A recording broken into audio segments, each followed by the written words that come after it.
又跑了一个，呵呵，还真有不怕死的啊！叫！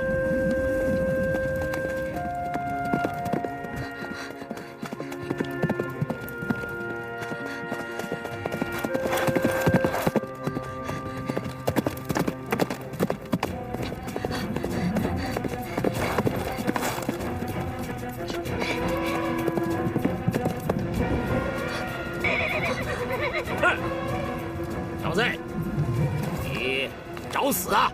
我不想当太监。你当不当太监与爷无关，你是死是活也与爷无关。爷恨的就是你竟敢违背爷的将令。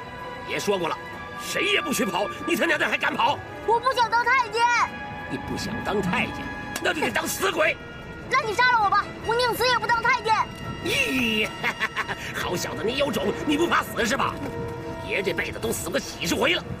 人来世上最可怕的不是死，是他娘的死过去又活过来，活过来又他娘的死过去。哼，绑了！都听好了，这小子今天胆敢违背爷的将令，爷今天要把他绑在车子后面，拖死拖烂。好了，你们放开我！放开我！我不想当太监！你们放开我！这就叫活过来又死过去，死过去又活过来呀！哈哈哈哈哈哈！每一天呢，我一直被拖到营地，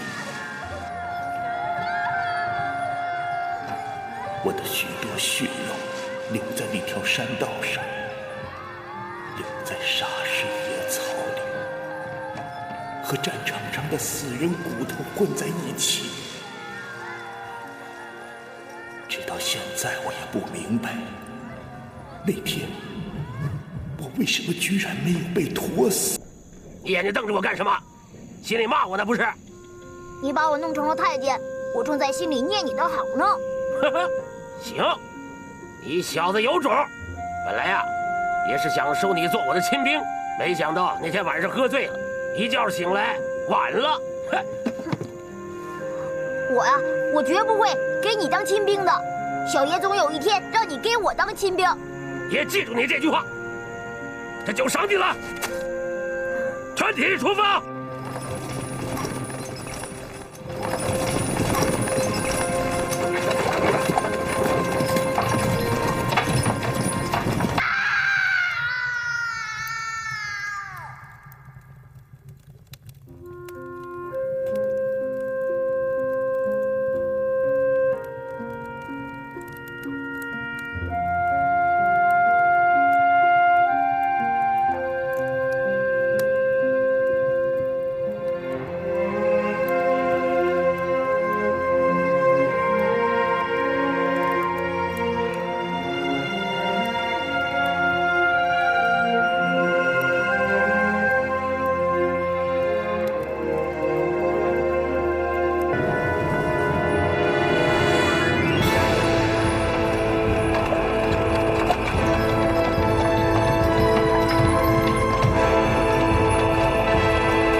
小子们，听真切喽！咱内府合共12件48局，统称24衙门，干净喽！从今日起，24衙门就是你们的家，干净喽！着新进小监15人，柴炭50篓，配发西辛丝听用。着新进小监18人，马犊20匹，配发御马剑听用。一会儿呢，你就帮我挑一挑吧。敢问王妃，想用什么样的太监呢？聪明可靠，忠于主子，善解人意。王妃，请看那边，那个孩子似有过人之处，长得也挺结实的。乍进宫啊，所有的这些孩子都吓得战战兢兢的，不敢抬头啊。那个孩子却是宠辱不惊，整整一个晌午啊，站在那儿一动也不动，可谓少年老成啊。据随行的将士们说，这群孩子当中，就属他的心气儿高，血性旺，不怕死。要不是奉旨入宫为监，铁平将军还真想收他为亲兵呢。叫什么名字啊？马和，今年多大了12岁，老家在什么地方？云南。哦，一个荒蛮不化的地方。云南不是荒蛮不化，云南有苍山洱海，云南是天下最美丽的地方。放肆！你读过书，识过字吗？学过几年汉字，还有回文。哦，你还会回文？马公公，拿纸和笔来。奴才马和叩见燕王王妃。进来吧。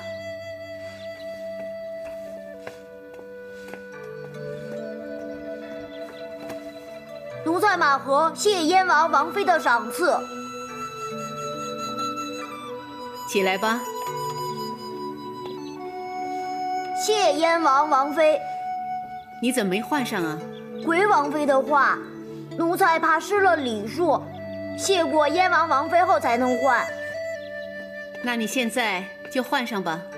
是。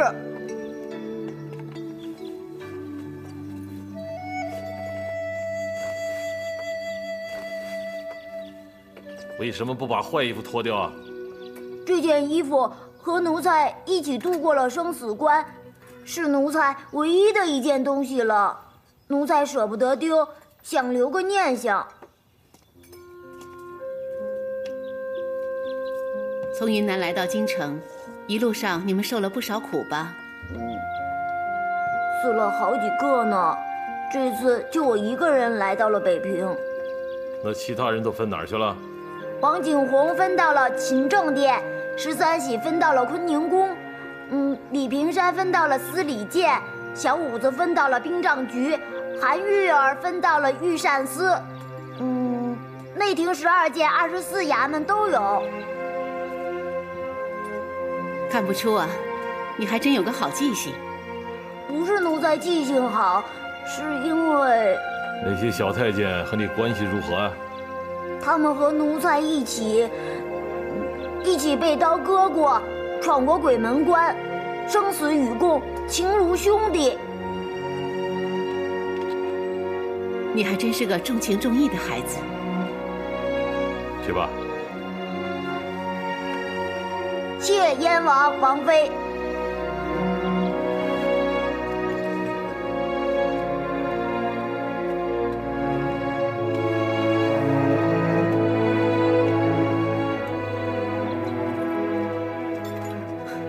王爷看上了这个孩子。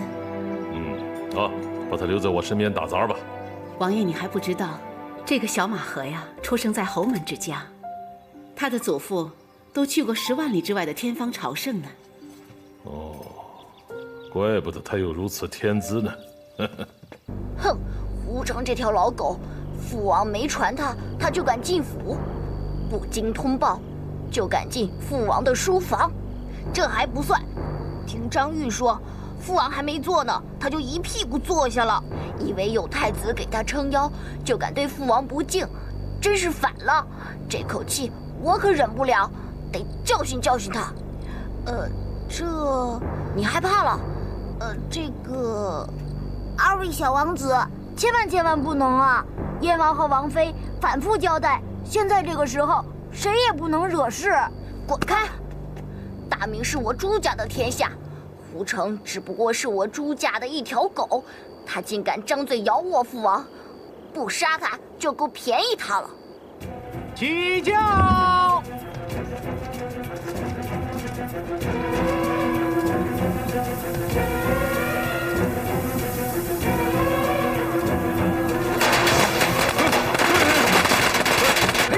落轿啊！快点！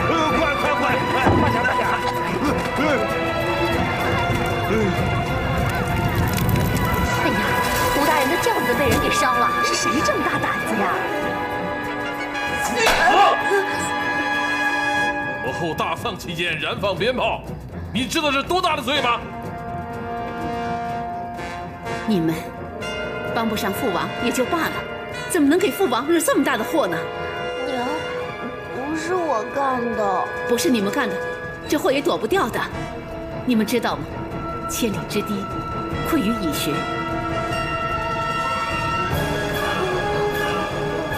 是不是你干的？不是我干的。不是你干的，谁干的？说！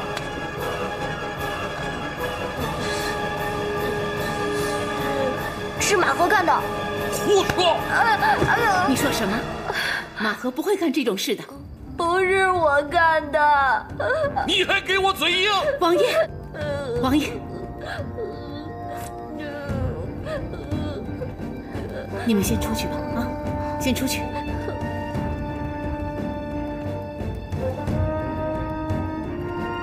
王爷，事情来得突然，情况紧急，嫔妾只好直言了。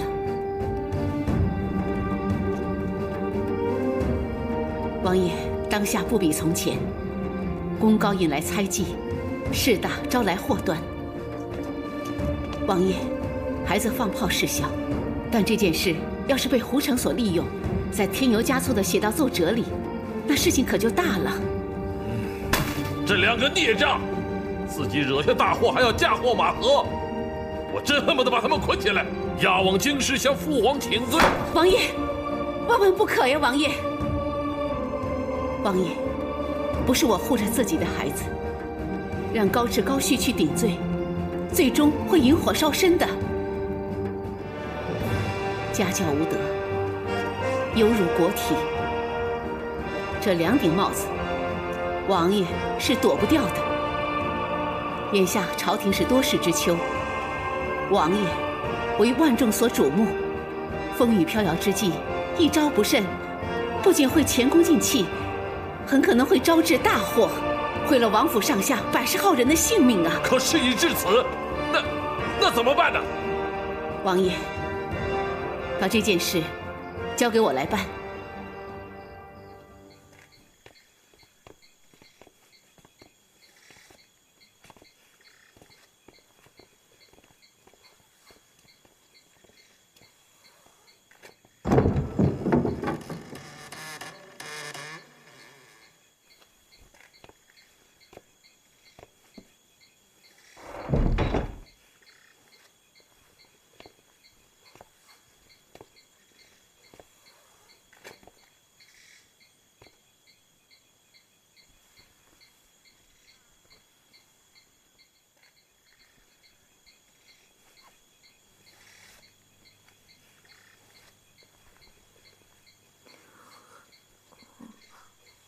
王妃，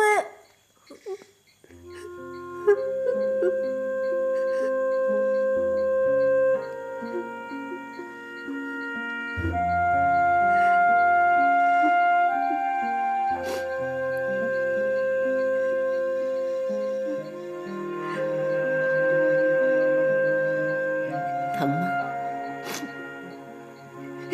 不疼。挺像个男子汉。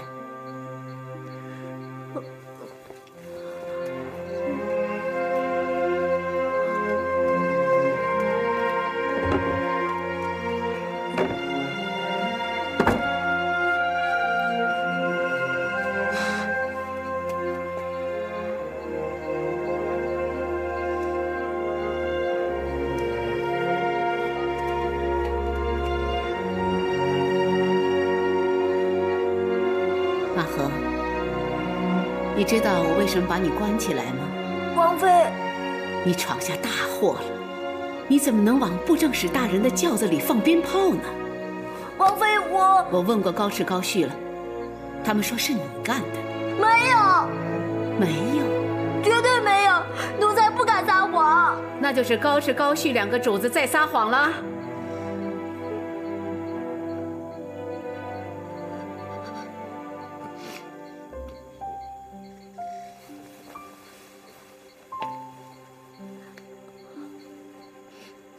马和，不要怕，你不是个撒谎的坏孩子，你是个在大义面前勇于救主子的好孩子。如果这个家出了事儿，每个人都脱不了干系，每个人都要分担一份罪过。如果闯了大祸，那最后剩下的只有4个字：家破人亡。皇后病天，举国大丧，燃放鞭炮是要灭门的。燕王府上下954口人的性命啊，你懂了吗？我知道你已经懂了。刚才你给我搬椅子让我坐，你已经懂得照顾我，你还要懂得照顾这个家。男子汉大丈夫，不仅要吃得了苦，还要受得了委屈。你不仅要撑得起自己的脊梁，你还要撑得起这个家。只要有人能够舍生取义，忠心救主，这个家就不会散，这个家里的人就有出头之日。王妃，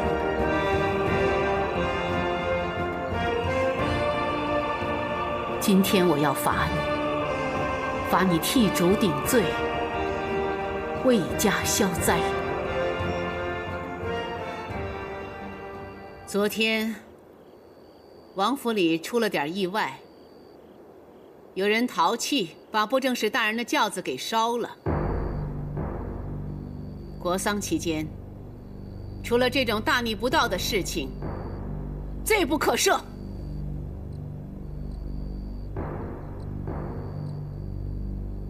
带马和。遵命。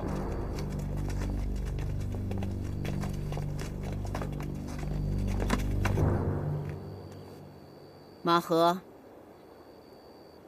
你把昨天发生的事情从实招来。是，昨儿晌午，我在库房里找到一挂鞭炮，就想拿出来放着玩儿。从库房出来的时候，正好碰到布政使大人来，我觉得好奇，就想到轿子里去看看。当时脑袋一糊涂，就把鞭炮忘在轿子里的座位底下了。马和年幼无知，不懂得国丧之事，我马和死罪，您就处罚我吧。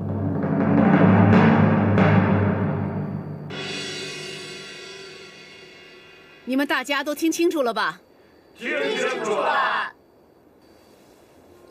既然是一家人，那今天呢，我就有几句家里的话，要跟大伙儿说说。你们在王府当差，已经有些年头了，你们应该懂得一个道理。虽说你们的本事、能力有大有小，职位有高有低，但是最重要的是忠诚，是德行。对王爷要忠心耿耿，与王府荣辱与共。王府的太平就是你们的福分，王府的危难也是你们的祸端。这是燕王府最大的规矩，你们要牢记在心，终生不忘。奴才牢记在心，终生不忘。马和，奴才在。王爷要带你亲自到布政使府上去赔罪。王爷说了，宁可送上几百两黄金，也要保住你的性命。为的是你敢于认错，为的是你保住了燕王府的名节，更为了你对王爷、对王子的忠诚。父皇不是教你们撒谎，让马和替你们顶罪，是要告诉你们，帝王之家无家事。烧轿子这件事，如果发生在寻常百姓家里，只是一件家事；但这事出在了王府，出在了国丧期间，那就是国事，就可能给王府带来灭顶之灾。危难时刻，大义面前，马和不仅救了你们，救了王府，也救了我。你们身为王侯，一举一动会决定很多人的生死存亡。从你们出生的那天起，就已经注定了。你们要有胸怀天下的气魄和胆识，要敢于横刀立马，为国效力。父王，我听懂了。父王，我听懂了。你们不懂，马和懂。马和被绑走的时候，他就知道他可能回不来了，但他义无反顾，义字里透着一股情。主仆虽然尊卑有别，但是情义无价，只有上下一心，才能终成大业。高师高绪，父王的话你们听懂了吗？懂了。懂了应该怎么办？拜谢马和相救之恩。奴才不敢。起来吧，你也起来吧。马和，你受委屈了。我懂你，王妃懂你。记住我一句话：公道自在人心。王爷正在军中，刚才传话来，请大师稍坐片刻，王爷就来。小伙计，如果老衲没有看错的话，你便是马和。是叫马和。那你就是那位往布政使大人屁股底下塞炮仗的了？是。怪哉，怪哉！一个下人竟敢往布政使大人的轿子里放炮仗，这于情不顺，于理不通啊！你为何要代人受过？奴才没有代人受过。你还在撒谎！我就是没有代人受过。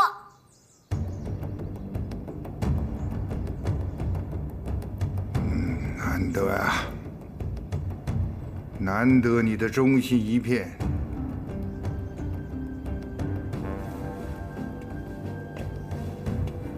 我问你，无端受过，你就不觉得委屈吗？我开始觉得委屈，后来就不委屈了。为何又不委屈了？二爷是主子，奴仆应该为主子担当过错。可主子要是一错再错呢？那奴才就一再担当。一再一再，何时还债？担当担当，理在何方？主公知道错了，会改，还会感激奴才。奴才应该和主子生死同命，荣辱与共。我再问你，如果主子让你替他去死，你也愿意吗？愿意。为何？这岂不违背天理人伦？公道自在人心。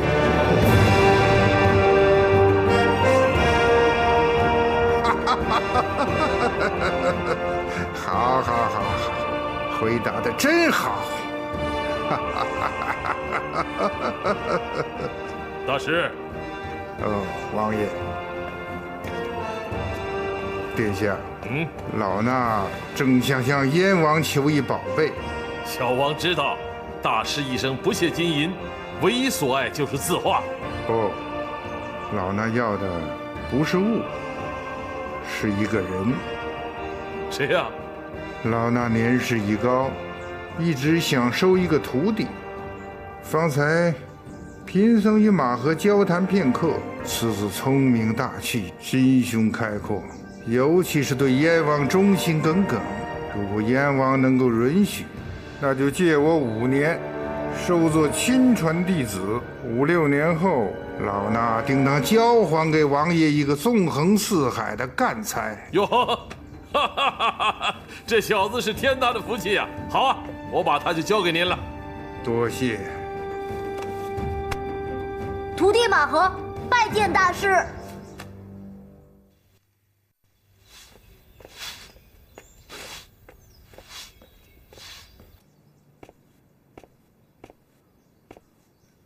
老衲今天给你上第一课。你是什么人？是男人还是女人？或者根本就不是人。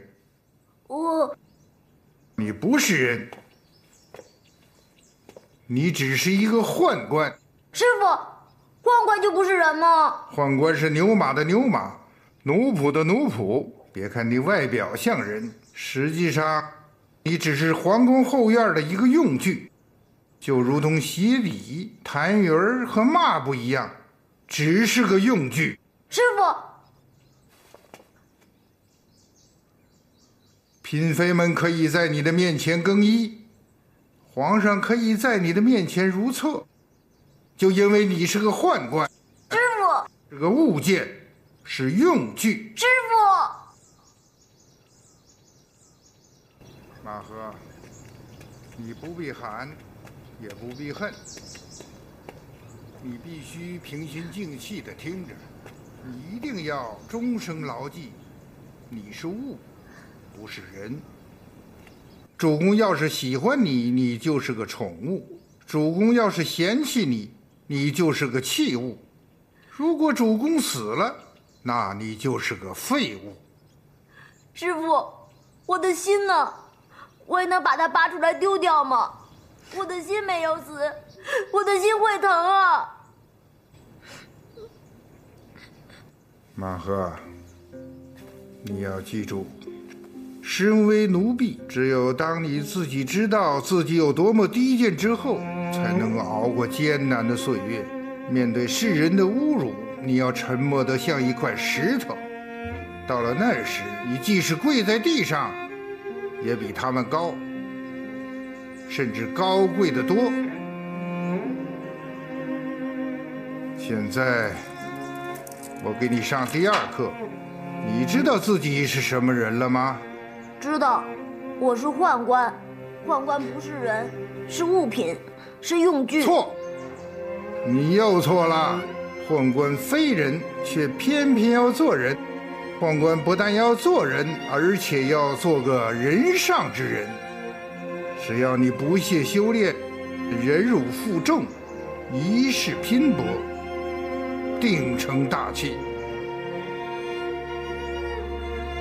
汉朝有个文士，名叫司马迁，无端获罪，被皇上施了宫刑。但是他既没有认命，也没有丧志，而是痛定思痛，忍辱负重，义薄云天。他数十年如一日，滴水穿石，终于修炼成了古往今来最伟大的一部书《史记》，写尽了天下帝王将相。但最了不起的人，还是司马迁他自己呀。他虽然被割去了男根，却修成了人中之圣，无冕之王。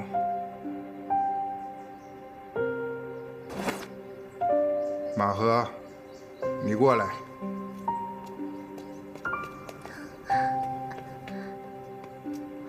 你仔细地把这张图看好了。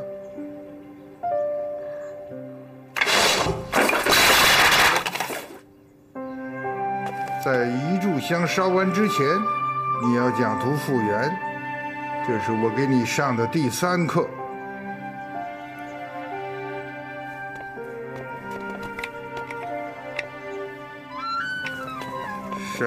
善哉，老衲只打算收1个徒弟，没打算收2个呀。大师，奴婢奉王爷口谕，给您送点美味。好。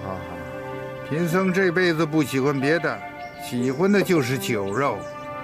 王爷今儿宴客，忽然想起大师，忙命我把席上的熊掌、鱼翅、蹄筋儿，还有1壶百年佳酿送来，请大师尝尝。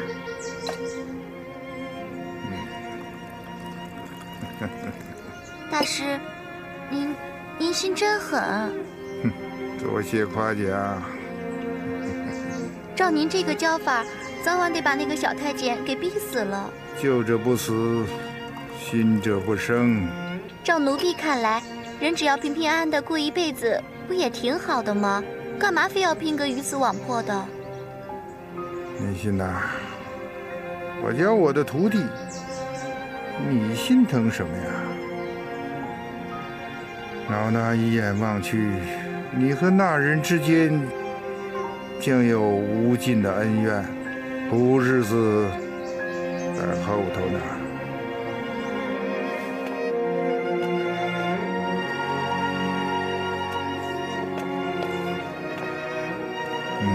老衲曾经让世子朱高炽试过，他拼绘这张图用了2个时辰，二王子朱高煦呢，了2天也没有弄成。看来马赫是外愚内秀，天生便有慧根。老衲没有看错你。听着，贫僧不教你四书五经，也不教你唐诗宋词，贫僧要教你易经八卦、阴阳五行、天地六合，教你那些士大夫们所不耻的歪门邪道。这也是和尚我立身之本。恩师，徒弟受教。你师父骂你，你生气吗？你怎么不说话呢？我摇头了。你在我后边，你点头摇头我也看不见，你这人可真有意思。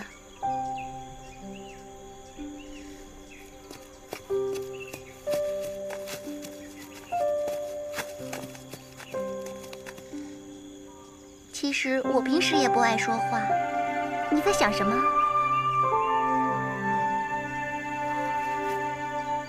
你喜欢大海吗？大海？对，大海。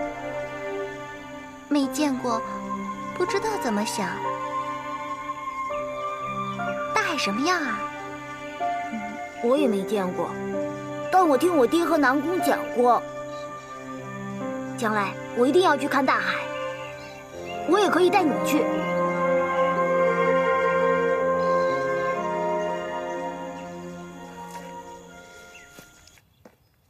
这2个老山参就带给岳父大人，就说没有父皇的旨意，我不能擅自进京，祝他老人家福寿双全吧。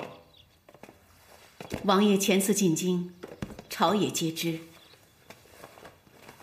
虽然父亲大寿在即，我倒不愿你再取京师。适逢多事之秋，我们应该谨慎才是。王爷的苦衷，我一定转告父亲。你就放宽心吧，岳父大人戎马一生，神鬼皆惧，这点小毛病不碍事的。就！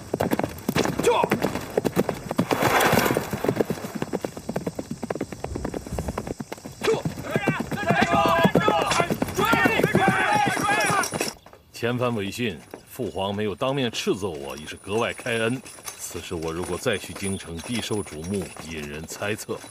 快点开门！就！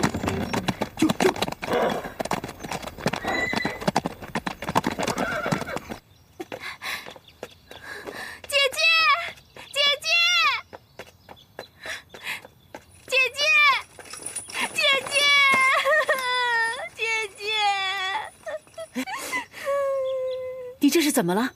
父亲他归天了！什么？妙姐，姐姐，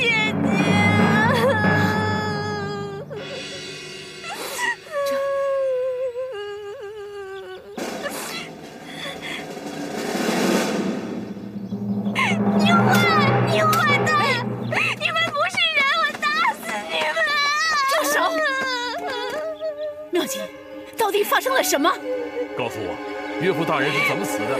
去年秋天，父亲的背上患上了毒疽，只能饮水，不能进食。养了1年，马上就要好了。可是皇上派宦官送来了一只烧鹅。烧鹅乃大发之物，患毒疽者最忌讳。上次一到，我们全家人都吓了一跳，大家要替父亲分食这只烧鹅。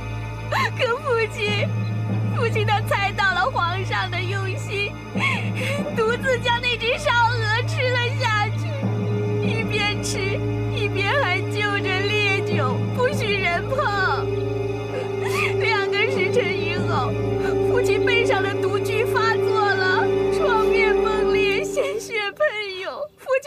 剧透，说的最后一句话就是“臣感激圣恩”。臣感激圣恩。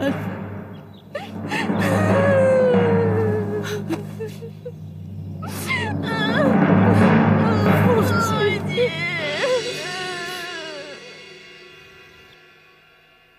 听说父皇得到了岳父的死讯后，把所有的人都赶出了宫，自个儿大哭了一场。皇上赐了父亲为国公之尊，筹办了开国以来最豪华的国葬，给了父亲最大的哀荣。岳父待我情于骨肉，恩同再造。我统兵打仗的本事都是他老人家一点一滴教出来的。皇上处尽一切功臣元勋，自残臂膀，他的心里也在流血呀。我觉得，在皇上的眼里，大明的国运比亲情良心要重得多，朱家的血脉比天下苍生重要的多呀。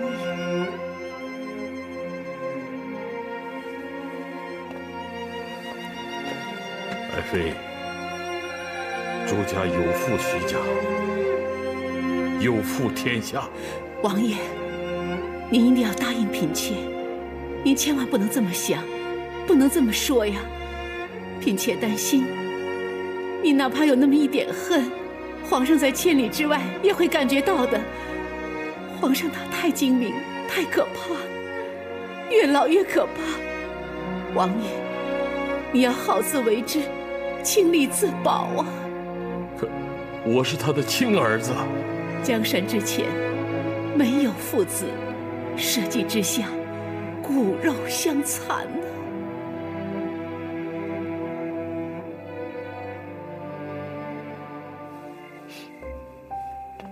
我上个月进京面圣，劝谏父皇解除海禁，撤销片板部的下海的祖训。会不会是父皇以为我心怀二心，另有所图，因此连累了岳父大人？王爷，嫔妾只对你说一句话，无论王爷将来做什么，嫔妾都会生死相随。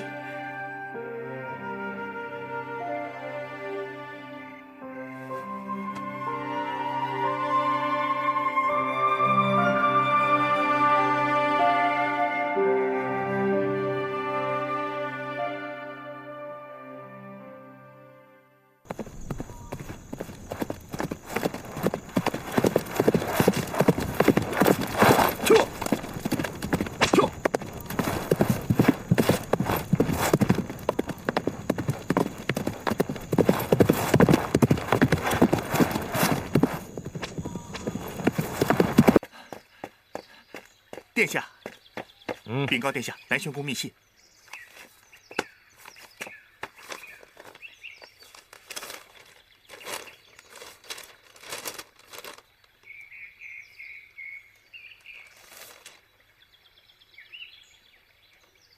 荒唐，贪官污吏，海边人无以为生，胆大的就下海捕鱼。地方官员胡说是出海通敌，居然带兵屠村，杀了309口，这祸闯大了，百姓被迫无奈聚众造反，该灭库里9族。殿下不要迁怒于地方官员，他不屠村，皇上就要灭他的9族，他只不过是执行皇上片板不得下海的旨意。临海多为山地，五谷不兴，百姓又如何活命？长此以往，必然铤而走险。这次海边出事，百姓造反，那就是明证。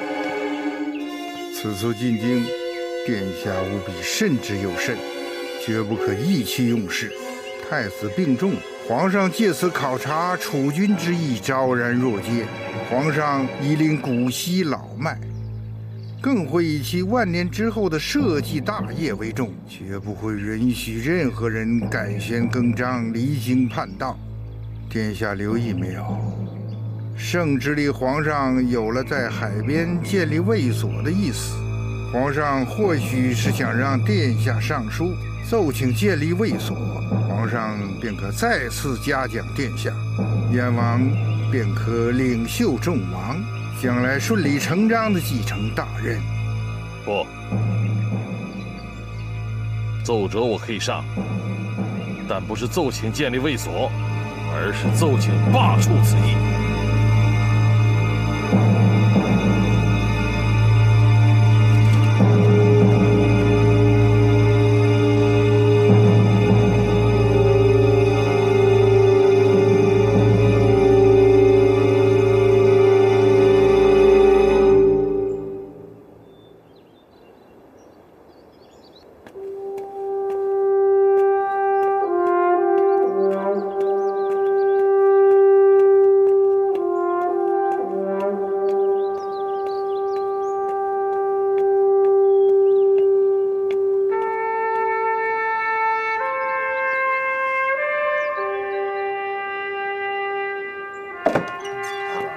马哥，怎么样了？啊，怎么样了？快说呀！大事不好了，皇上跟燕王杠起来了。怎么回事啊？皇上今天听各位王爷陈述国策，燕王口无遮拦，恐怕犯忌了。他说了些什么？皇上说要在沿海一线修建卫所，可燕王却打了横炮，意思是卫所不能建，还说要造大船建水师，还要到海上去打倭寇。哎呀，坏事了！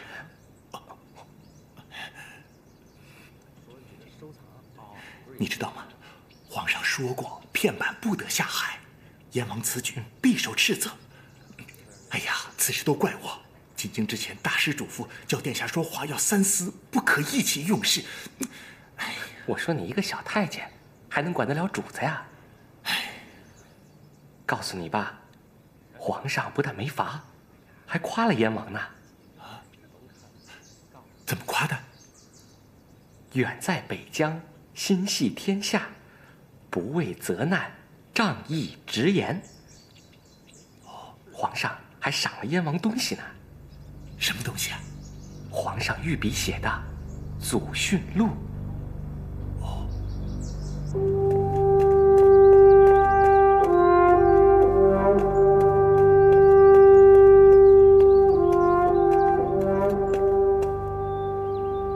宣皇太孙朱允文觐见。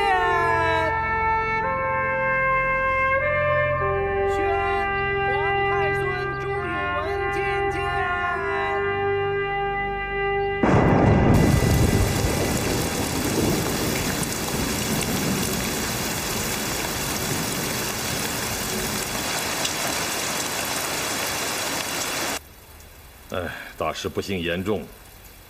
父皇赐给我一本亲笔所书的《祖训录》，并且派人将其抄录于勤政殿的正堂乾清宫的东壁，还特意晓谕诸王，限时抄写在王宫正殿和内宫，不时阅读，也便于父皇随时耳提面命。这是要告诉殿下，祖宗之法一字不可改易，用心良苦啊！天下的锋芒到底没有逃过精明的皇上。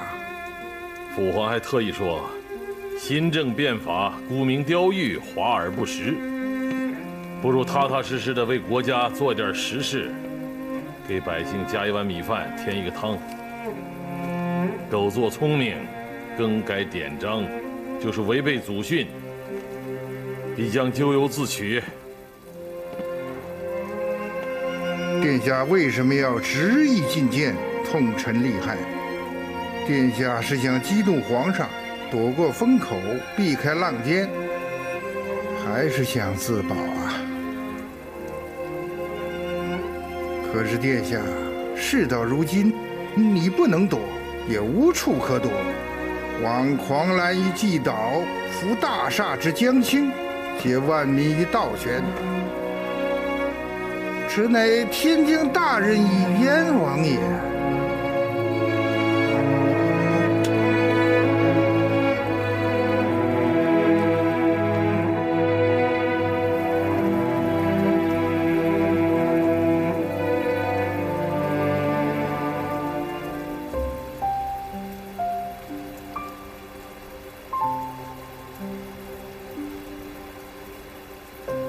到过天方吗？什么？天方，一个神仙住的地方。天方？我父亲小的时候，曾经和我爷爷一起去过天方朝圣。朝圣？朝圣就是去拜神。父亲说，拜过神之后，人就不会有烦恼，不会有苦难。父亲还说，那里有一片非常非常蓝的海水，比天空还要蓝，人们叫它红海。真的？海也有红的？父亲说，要想见到大海，先要走过一片大沙漠。我记得父亲还说过，沙漠就像大海一样大。沙漠？那是什么？沙漠里面最缺的就是水，能把大大的骆驼都给渴死了。好多朝圣的人都渴死在那里了。肯定有人没有被渴死，因为你爷爷还有你的父亲，他们不就走到了天方吗？你走出了沙漠，就到了天方。在天方那里，住着好多好多的神仙，那里还有神奇的树叶，人只要一踩上去就能够飞。还有长着翅膀的骏马，你骑上以后，想跑就跑，想飞就飞，能漂洋过海，上天入地。那里还有会唱歌的鸟，它能听懂人的话，你把心中的愿望告诉它，它们就能够带着你的心愿飞上九重天。我将来一定要走到那个地方。那你能带着我去吗？带你去？我也想去。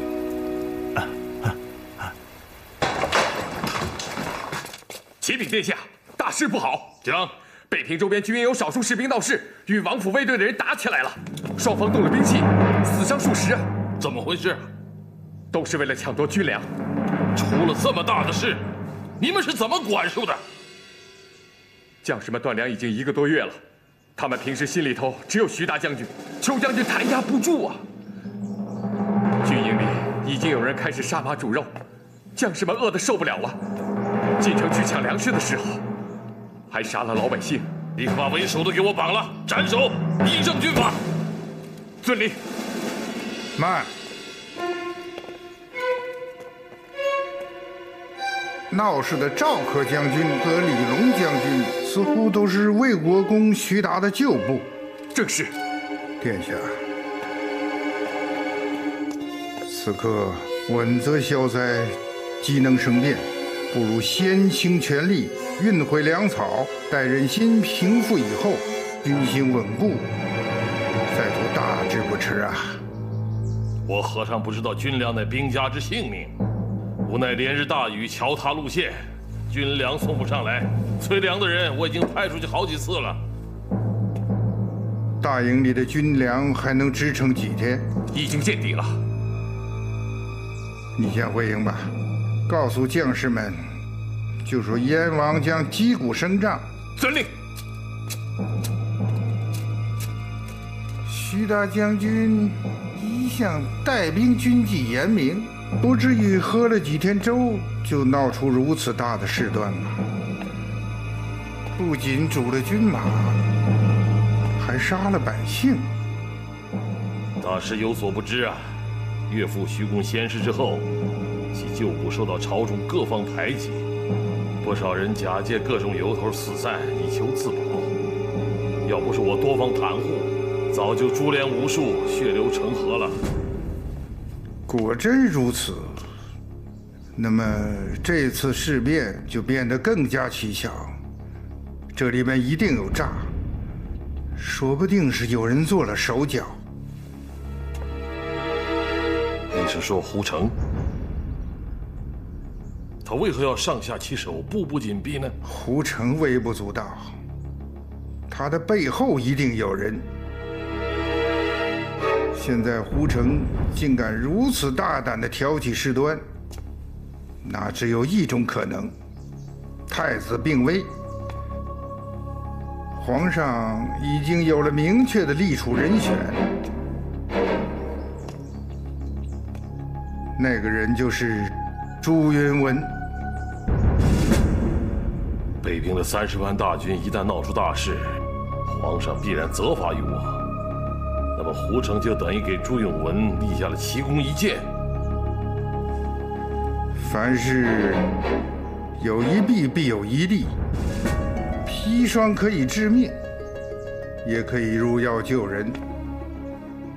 徐公旧部受到排挤，处境危难，殿下正好趁此良机，雪中送炭，将计就计，收复军心，一拿兵权，二平祸乱，于情于理皆无瑕疵。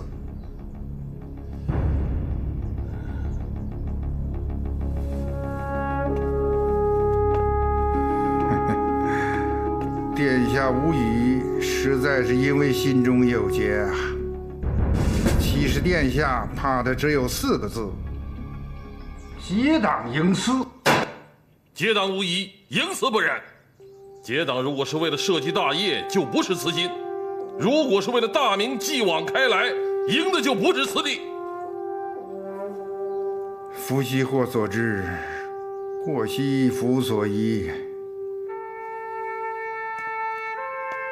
殿下要想今后统掌江山，那么今日就必须拿到兵权。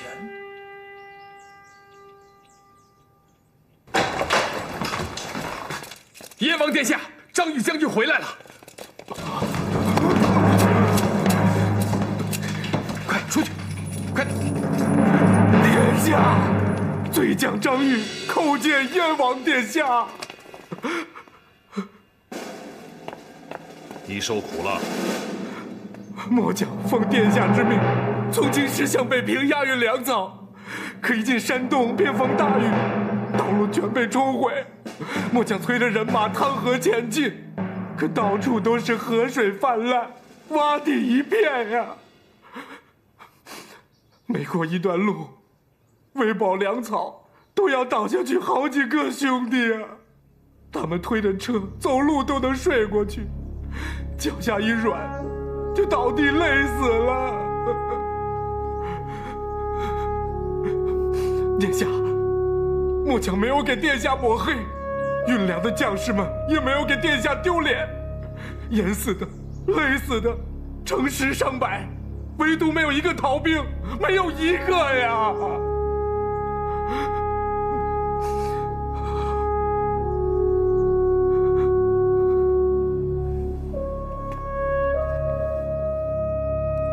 你怎么伤成这个样子？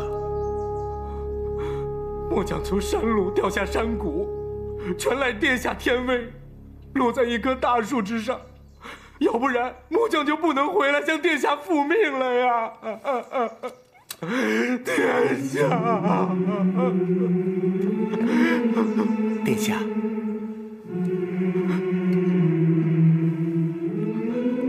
把这姜汤喝了。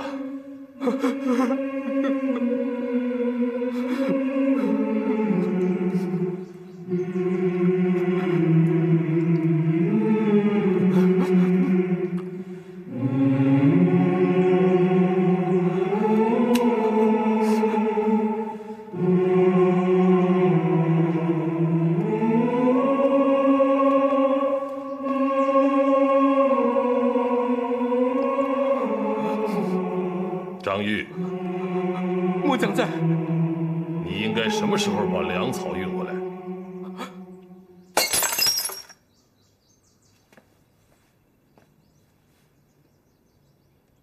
升帐。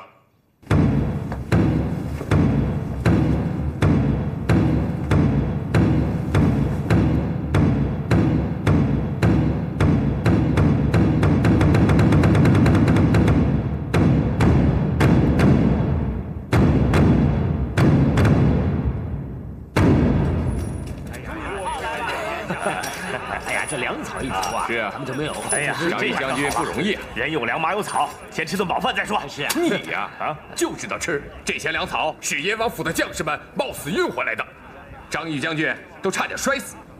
你呀，先谢过张玉将军，谢过了燕王再吃饭。你这个吃货！哎，都说燕王治军有方，今天算是开了眼了。说得对，对，谁也办不成吗？办不成。快点，燕王来了。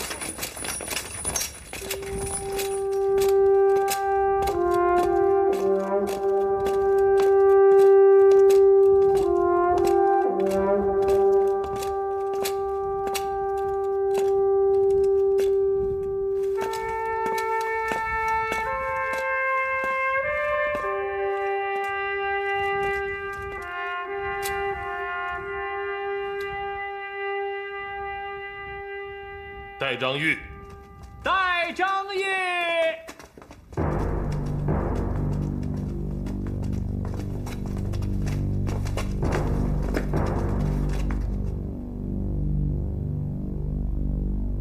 各位将军，连日大雨，道路泥泞，我军断粮已经1月有余，将士们忍饥挨饿，本王心急如焚呐。张玉将军身先士卒，千辛万苦运回了粮草，解了我军之困，本当重重奖赏他。但是他出行前立有军令状，3月28日之前将粮草运回，否则以命相抵。今天是3月29日，整整晚了1天，军中无戏言。张玉虽然押粮有功，但贻误军机，坏我军纪，情有可恕，军法无情。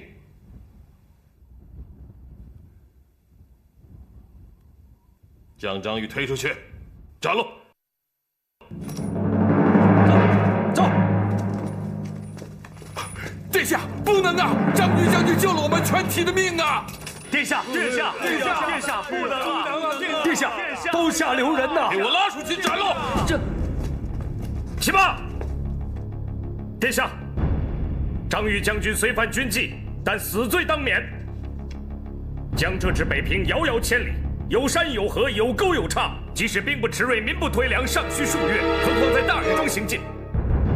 天降灾祸，其罪在天，非人力可为啊！你说完了？末将句句肺腑之言，望殿下明断。不准！殿下再敢胡言与张玉同罪！殿下住口！殿下，末将请死。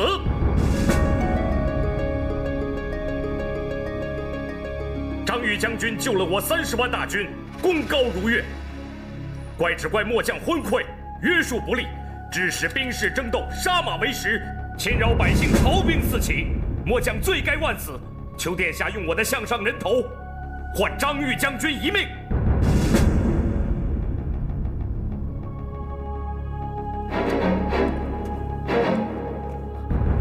求福将军，不要再难为殿下了。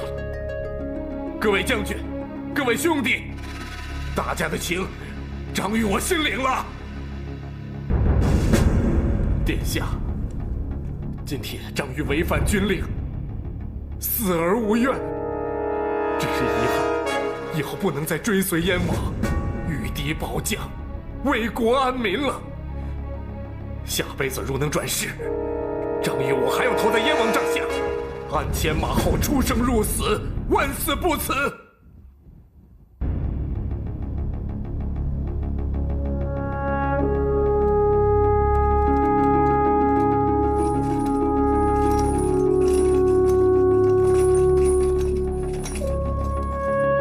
张玉，你一路走好。你为将士生息而劳苦，为护军安危而舍命。我会按军中英烈厚葬你，善待你的妻小。只要本王一息尚存，他们就有温饱安康。张玉谢过殿下。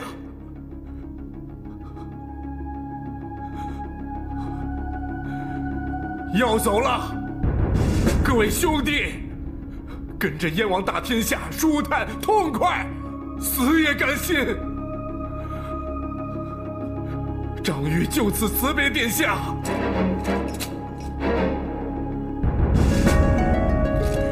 殿下，末将愿为张玉将军抵命。末将愿为张玉将军抵命。各位将军舍生忘死，战功卓著，各位与本王名有主次，实为兄弟。起来吧，赶快起来吧，都起来！大事不可逆，军心不可违。各位兄弟的情分，让本王感佩。都起来吧！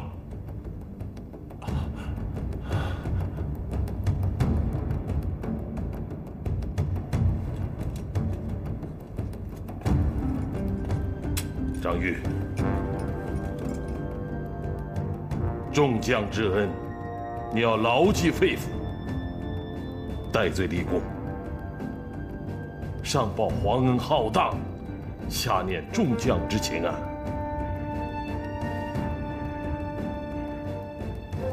送榜。是。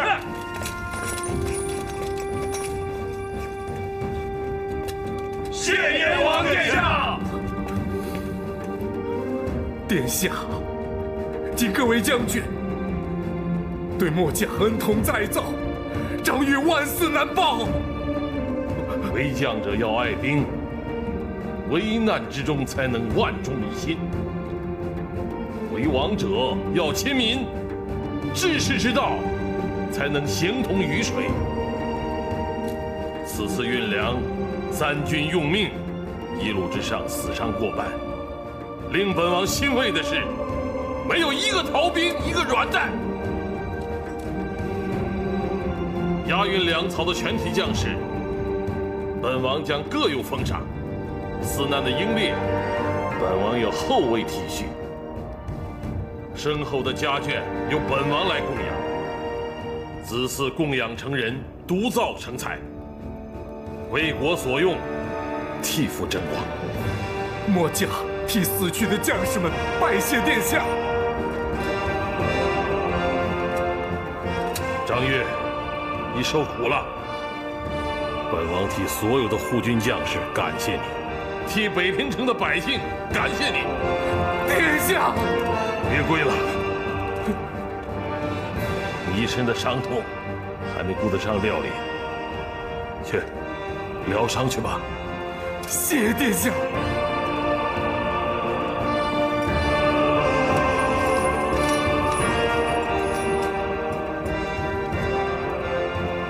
断粮之事，罪在本王。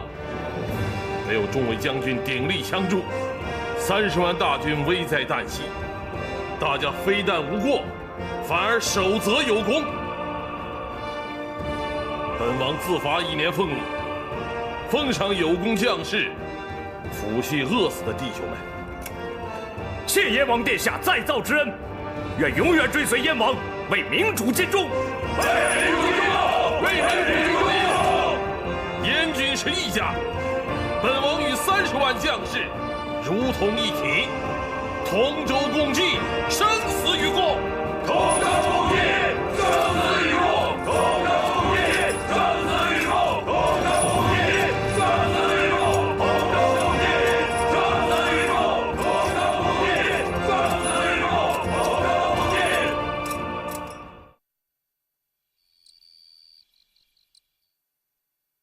莲心姐，今天我出去办事的时候，在街上看见一些物件，觉得新鲜，就买了回来。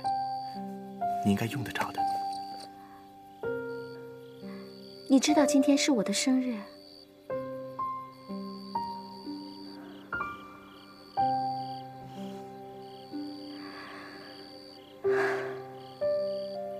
我今天真的是很高兴。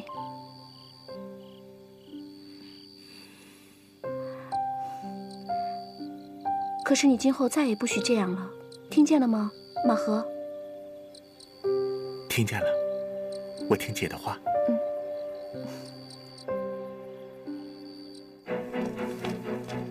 京城800里急报，齐太上书，奏请削藩。皇上下旨了。父皇什么也没说，只是把奏章收下了。这恰恰说明皇上往心里去了，一是在权衡利弊，二是在等待时机。齐泰乃太子心腹重臣，向来为太子所依重。齐泰敢奏请削藩，定是太子授意，圣上万年之后，太子继位，削藩便势不可挡。正所谓卧榻之侧，其容虎眠。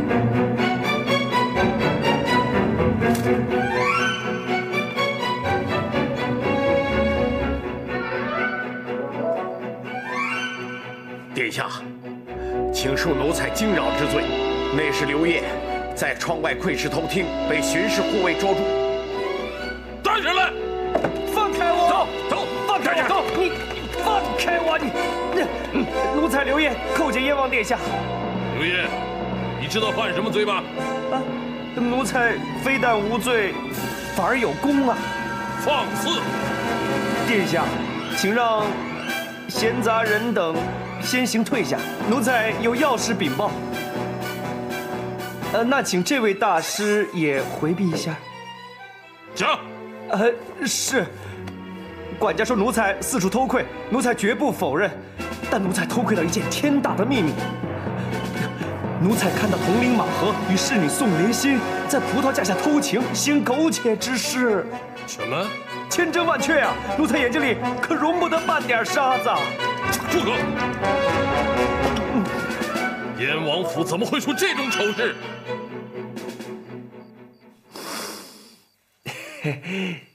殿下，奴才立此一功，请殿下封赏。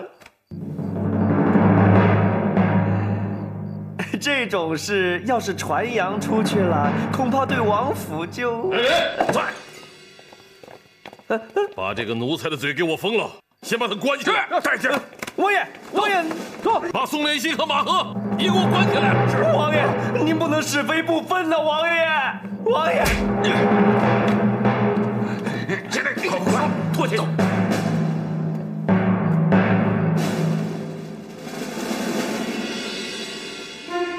殿下，这件事往小了说是家教无德，往大了说，那就是王府里面藏污纳垢。此事若被胡成和齐泰所利用，削藩之事必然更加顺理成章，而首当其冲者就是燕王殿下。快！是谁呀？快！莲心！快！王妃到！王妃来了！王妃！莲心，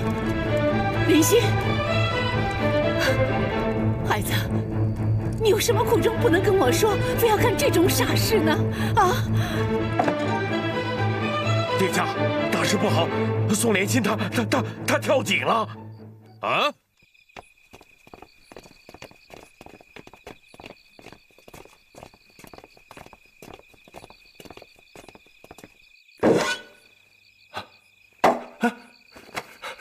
殿下，小的冤枉啊！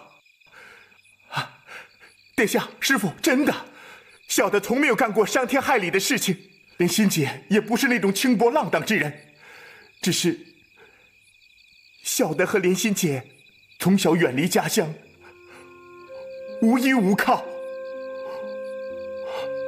为了能少点孤苦，小的才跟她多说了几句话。小的一直以来只是拿莲心当姐姐呀，请殿下明察。冤不冤已经不再重要，你给王府带来的至少是奸迷淫乱、藏污纳垢的骂名。殿下，马和，本王一直很器重你，提携你。无奈你不思进取，竟然干出这种龌龊的事来。国有国法，家有家规，我也帮不了你。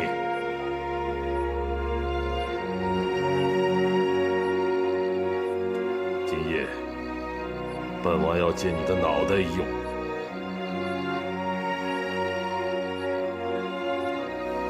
殿下。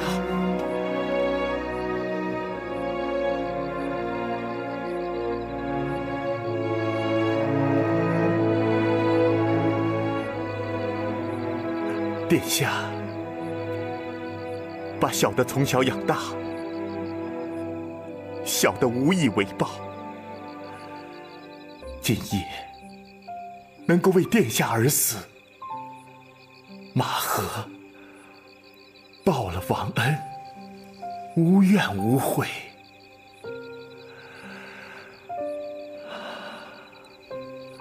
小的给殿下磕个头，这就上路了。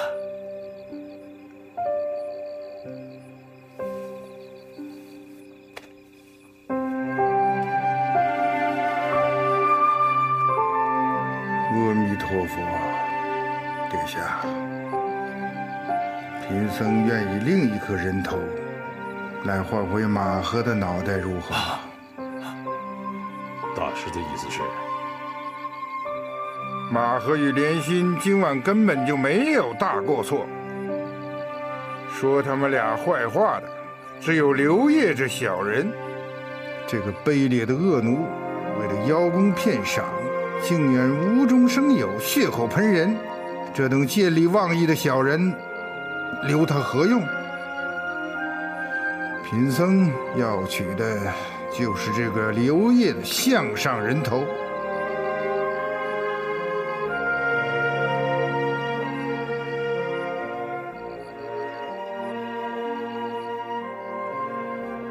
这马和不是个太监吗？他怎么会？王爷，太监去世以后，不阴不阳，不雌不雄，因此自古以来，太监们常常心术不断。马和却与众不同，他虽然去了南宫，可心态依然。他对莲心的所作所为，绝非淫乱，他们不是在用情，而是在用心。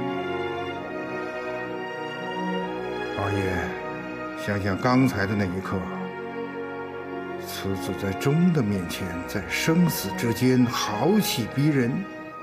王爷，下人重义，主子更应重情。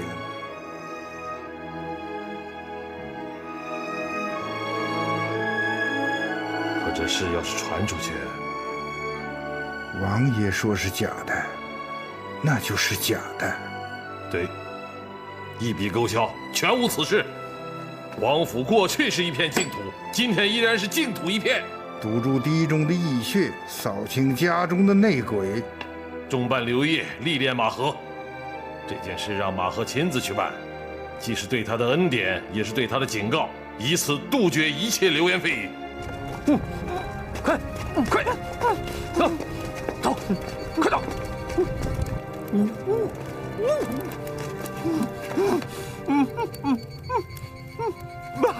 大哥，求大哥开恩呐，赏小的一条活路吧，大哥。刘烨，今天是你自作自受，我已经跟殿下求过情了，给你留下了一道恩典。什么恩典？你自己下去吧。大哥，我不想死啊！大哥，你放过我吧！大哥，大哥，大哥！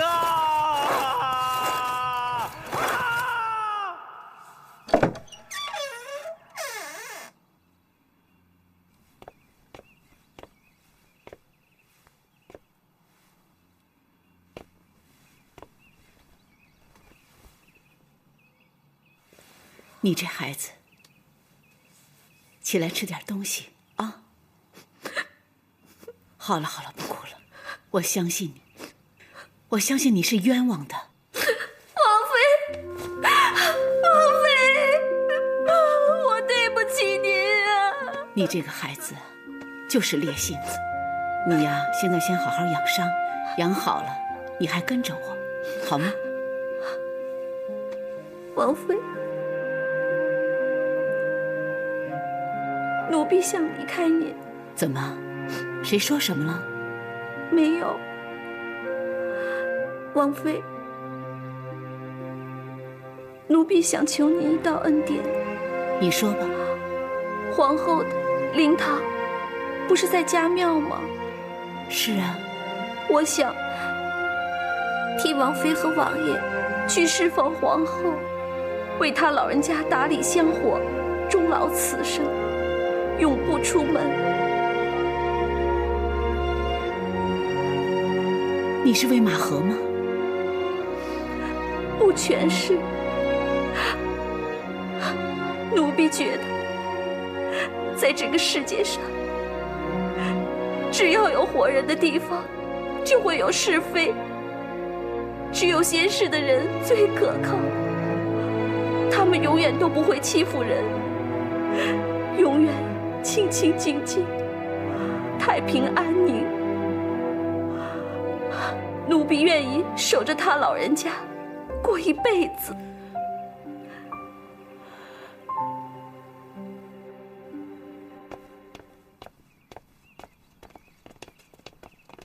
殿下，密旨何时送到的？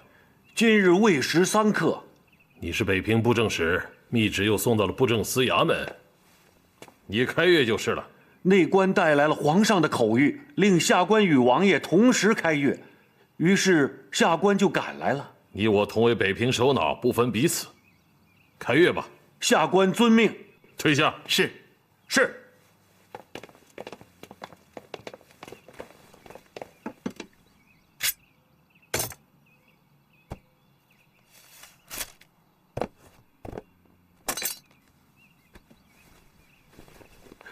殿下，念。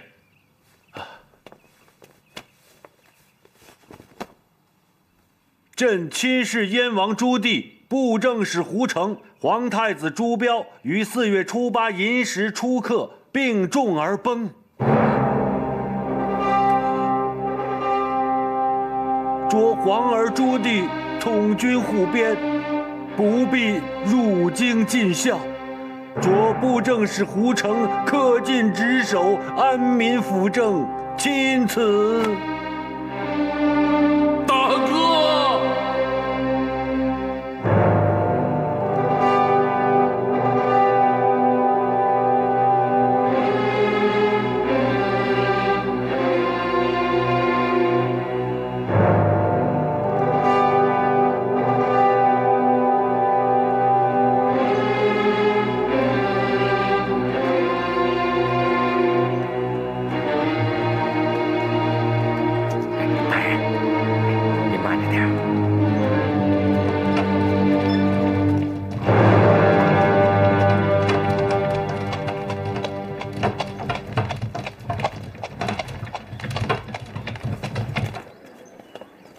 老板，怎么回事啊？回大人话，王府的人在小的店里订了些白布。订的白布？听说要办丧事，让小人给送过来。我怎么没听说？谁让你送过来的？大人，这前天就定了。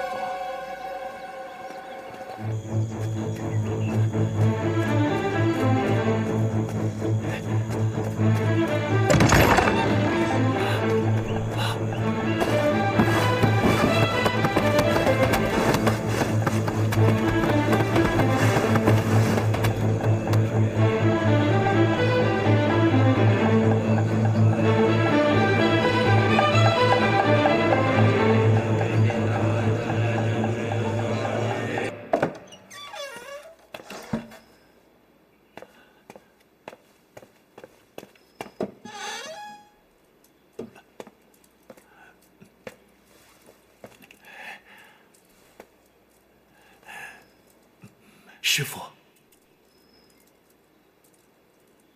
师傅，无礼！马和，天可曾塌否？不曾。地可曾陷否？也不曾。那你火烧火燎的找我来干什么？没看见老衲在打坐吗？有眼无珠，耀眼何用？师傅，你知道吗？京城传来消息，皇太子已经御天而去了。凡人终有一死，夙念总有了结。老衲已经算定，不足为怪。师傅，您早就知道了。是徐妃叫你来的吧？你去告诉她，此事亦有燕王告我，不便我告燕王。可是燕王殿下他已经昏倒了。此事我帮不了忙。看来王爷还得劳神呐，必须做足晚上的功课。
人这一辈子不过如此简单，一切荣华富贵，最终不过是黄土一捧。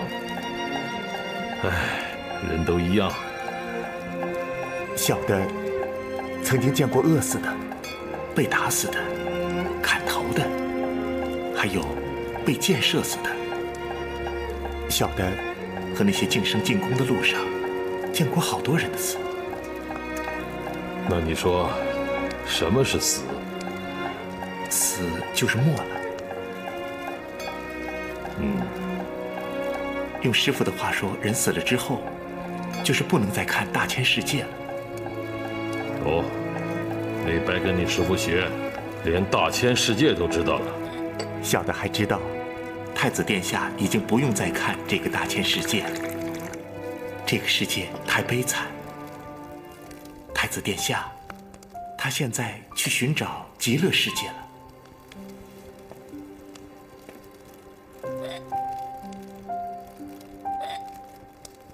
人一生下来，全都攥紧着拳头，什么都想要，什么都想拿。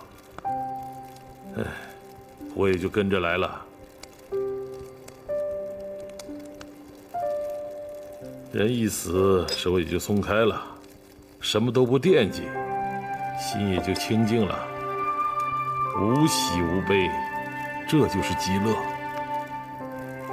所以殿下，你就不要太悲伤了。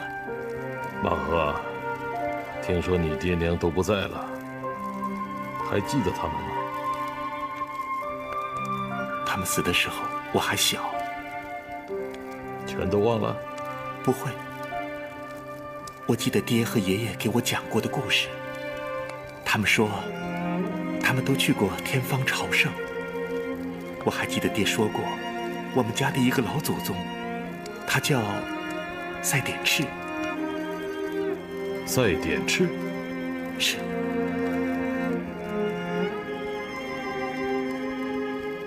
你知道赛典赤是什么人吗？他是乾元的一代名臣。哼，本王真没想到，你原来是贵胄之后啊！假若乾元不被大明取而代之的话，说不定今天你是主子，而本王就是仆人了。小的不敢，小的想都不敢想。起来吧，今天晚上就咱们两个，随便说说话，不要有什么顾忌。坐吧。是。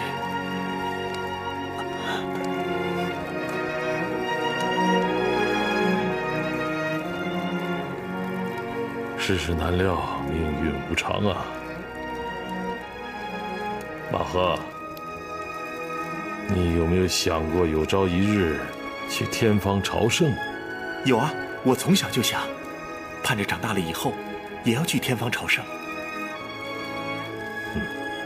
你比本王强，有梦想就敢说出来。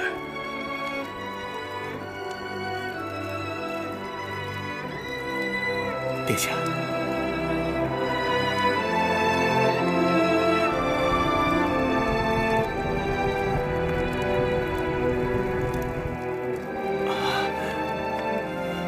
殿下，去睡吧，小的替您守着。你不懂，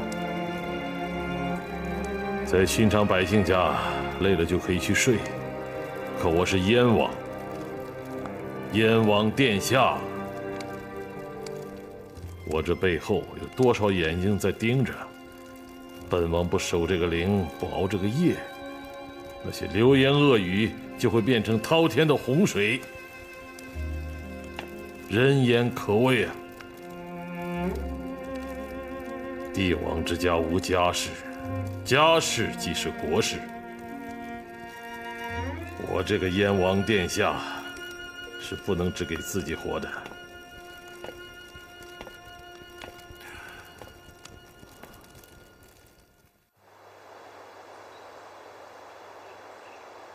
王爷这是怎么了？已经连续睡了3天了。太子已经不在了，这事情明摆着，千载难逢啊！也不知道殿下心里是怎么想的，不能让锅里的鸭子飞了呀！怎么也得见到王爷，套个主意啊！对，就这么办。今天晚上咱们3个就住在王府了，我就不信殿下不见咱们。几位将军辛苦了，吃西瓜。哎，又是西瓜，前天是西瓜，昨天是西瓜，今天还是西瓜。我们来见王爷，不是为了来讨西瓜吃的啊！那是，但是这几天在办太子的丧事，殿下实在是太累了，真是没法见你们。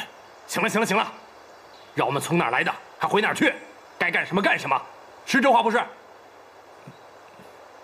不行，王爷不能就这么干耗着，西瓜不吃，我们也不走。小的告诉他们，眼下最要紧的就是请他们管好大营，带好自己的队伍。他们说今天只能如此了，可是他们明天还会来啊。还有一件怪事，禀告王爷。王爷，胡大人带来太子变天消息的那一天，不知道是谁往王府里送了满满1车白布。小的问过城里的几个布店，后来找到了瑞发祥布店，他们伙计说是他们送的，可是他们一口咬定是王府里面的人买的，而且还付了现钱。这些天，小的向王府上下的人都问过了，就没有人知道这回事儿。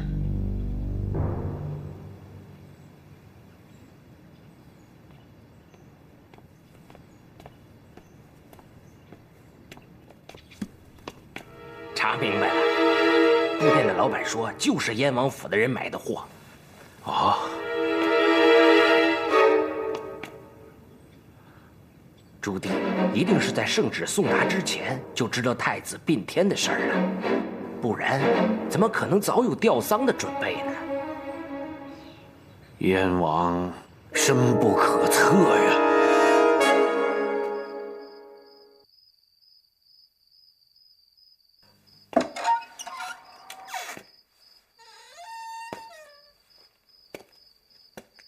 一天之中，3进我寺。真是皇上不急太监急啊！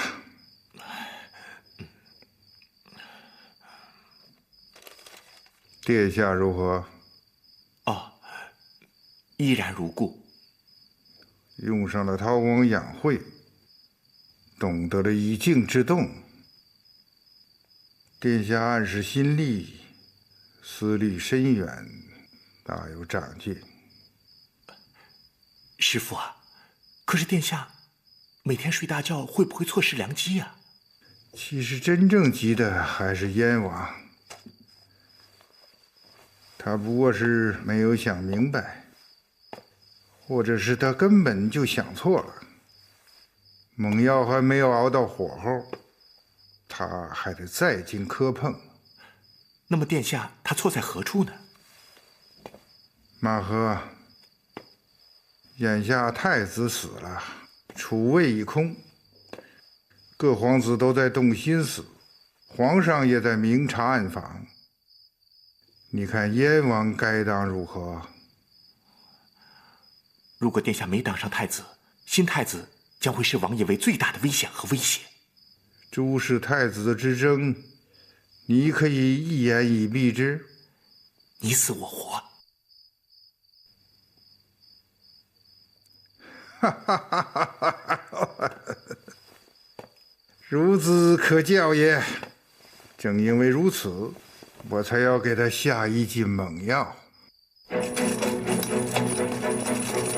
哎，等来等去，还是前几天那几句话。我看啊，咱们也别在这瞎等了，还是回去自己想辙吧。哎，慢着，我这越琢磨越不是个味儿。你们想想，太子刚刚变天，我们就一趟一趟的要找殿下，这不是给殿下出难题吗？他不想见咱们，不等于和咱们想的不一样。他没法直说，那咱们还等什么？得赶紧想办法。王爷闲着，咱们不能闲着呀。我看啊，咱们也不要等殿下发话了，反正就这么点事儿，咱们几个做主就得了。这样也好，万一出了事儿，也和燕王无关。就咱们几个顶着了，要杀要剐就咱们这几颗脑袋，倒也干净。就这么办。邱副将军，从现在开始，你把古北口以外的队伍调往北平。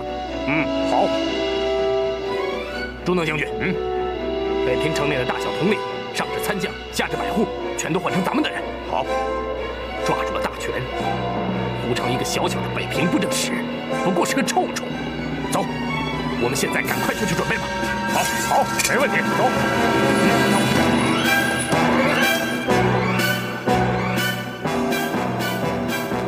表面上为大丧所累，心灰意冷。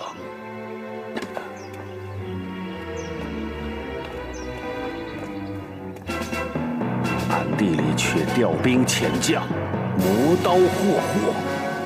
朱棣的叛逆之心早已昭然若揭，在此危难时机，正是大人向东宫主子一表忠心的最好时机。大人，如果拿下了朱棣，便是为东宫立下了首功一件呐。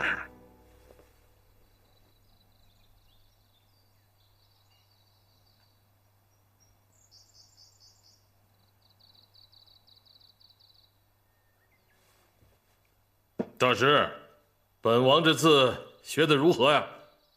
笔锋不见，无形无神，内无坚骨，外无风肉。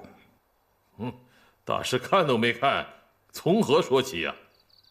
貌似静水，心涌波澜，如何能写得好字啊？殿下想以静制动，刻意藏拙，掩盖心机，原本无错。可浓淡之法，重在有序；张弛之道，贵在有度。殿下乱中取静，收敛锋芒是对的，但是必须蓄势待发，争取机会。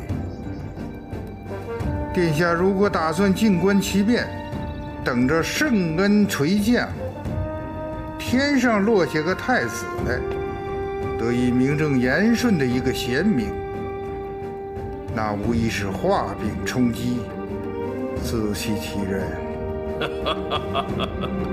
大师说的精彩啊，本王却不知话从何来。大师的教诲岂不成了无的放矢？当务之急要避实就虚，另辟蹊径，弃热锅烧冷灶。殿下要即刻进京面见圣上，请辞军权，放弃燕地，主动领取近海事务，修建海边卫所。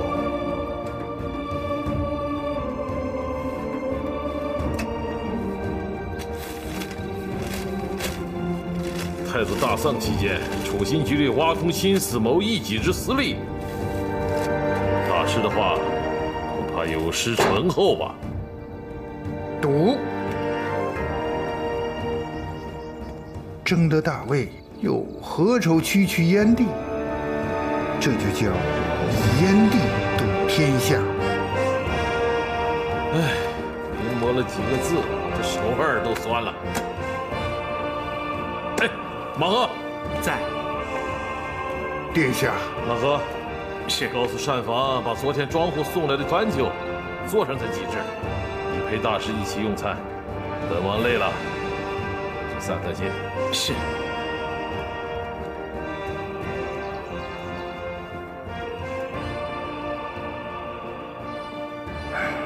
手数两端，头数既去。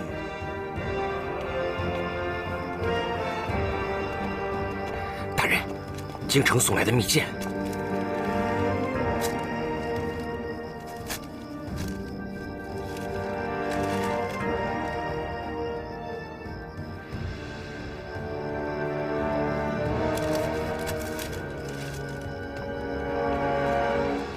要我把北平的情况3日一报，这岂不还是要我监军吗？而且比过去盯得更紧了。朝廷既然赋予大人如此的重任，说明尽管太子变天了，可是皇上对大人仍然宠信有加呀。可是齐大人信中传来的只是口谕，并非皇上的御笔，这可大有区别呀！大人所虑极是。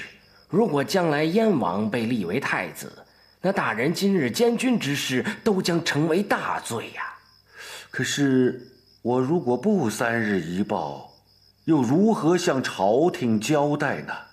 万一要真是皇上吩咐过的，在下猜想，此刻各地布政使可能都已接到了朝廷的密令了。太子爷并天，楚魏空置，诸王哪个没有争楚之心呢？皇上也会派人盯着他。关键在于，皇上想让谁当太子呢？小的今儿晌午得知一件稀罕事儿，城外的老百姓奔走相告，都说是天降祥瑞，通县柳庄有株麦子，竟然长了1尺来长的双穗儿。小的想，皇上的万寿节就快到了，皇上要是知道了这事儿，他一定在哪儿？小的已经重金购回来了，快拿来呀！小的放那儿了。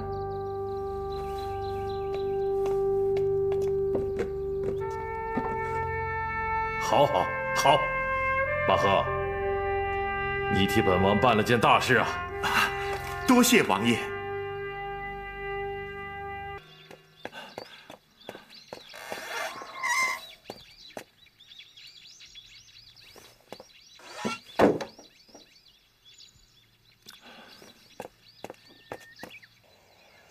父皇最忌讳各皇子之间秘密往来，为此，我与2哥、3哥之间已有多年书信不通。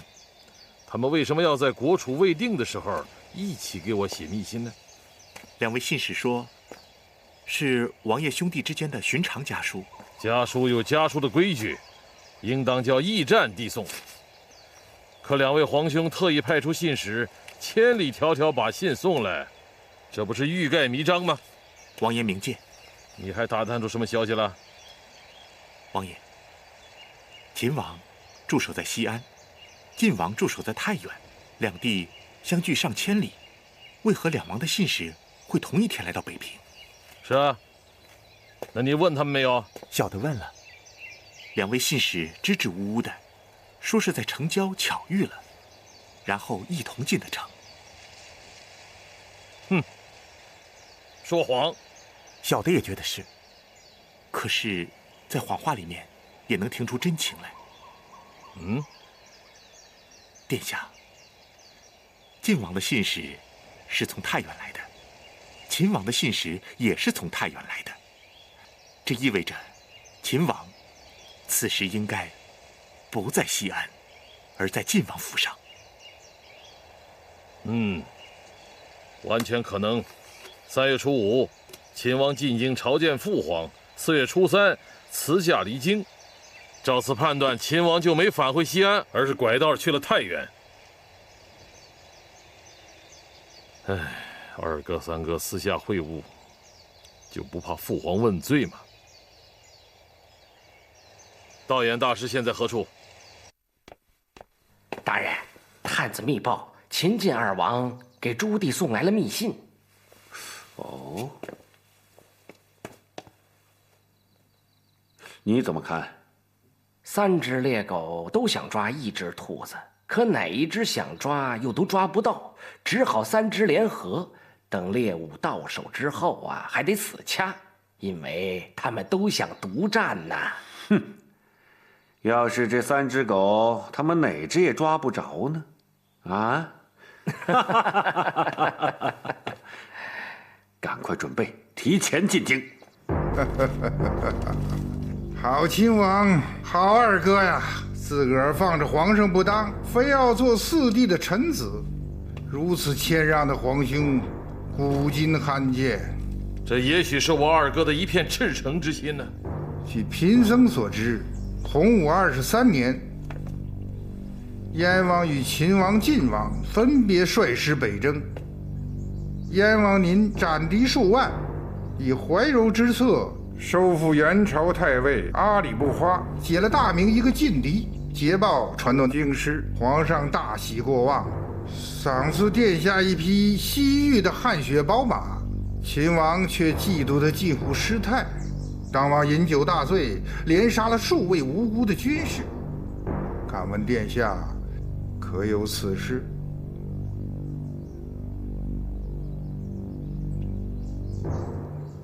见微知著啊！连一匹汗血宝马都要抢夺的人，如今却谦让起太子之位了。也许2字，殿下用得透彻。兄弟之情，贫僧算是领教了。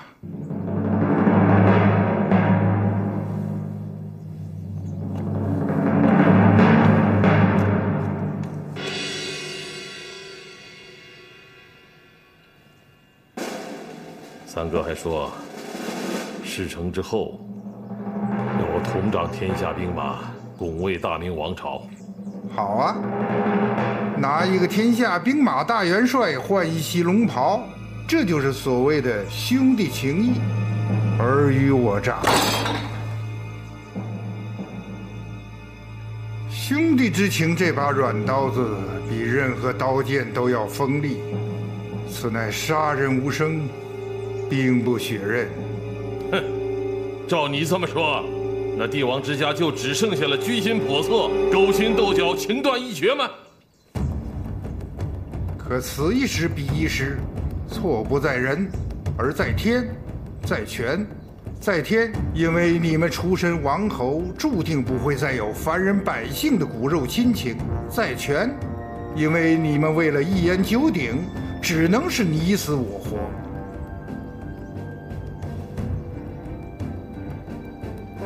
面对危局，殿下不能坐以待毙。如果自己没有机会去讨好皇上，那就一定要让对手去干皇上记恨的事。皇上不是最记恨王公大臣结党营私、暗中勾连吗？殿下正好顺势将此信交给皇上，洗清自己，将计就计。秦晋2王是本王的兄弟，本王定不会自断手足，丧尽天良，贻笑天下。处心积虑，有悖兄弟亲亲之意，阳奉阴违，愧对父皇拳拳之心。愚人之见，妇人之仁。殿下口称仁厚，心向贤明，可这是不是权谋？是不是诡计？是不是居心险恶？是不是天良丧尽？为将者披坚执锐杀人，为王者运筹帷幄，诛心。殿下必须承受千年盛世和天理人伦二择其一的痛苦。你终于把话说透了。为什么自从太子一死，你就苦苦相逼？楚卫一空，你就处心积虑，环环相扣，刀刀见血。不错，殿下其实早就猜到了。燕王府的白布就是我送的，调集大军、替换将校也是我授意张玉的。贫僧想做的就是代天行道，想要的正是一位敢于进取、敢于开创的盛世君王。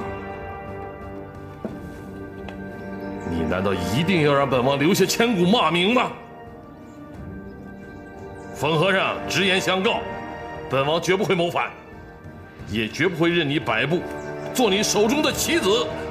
殿下，恕小的妄言之罪。师父说的对，殿下千万不能坐以待毙啊！住口！我懂了，殿下不敢面对的不是皇上，也不是秦晋二王，真正不敢面对的，恰恰是殿下自己。启禀殿下，宁王府来人了。什么？好啊，好啊，这水是越搅越浑了。殿下，信可以不解，人没有理由不见的。不见，不见！从现在起，谁给本王爷的信一概不收，任何藩镇来的人不许进王府一步。明白。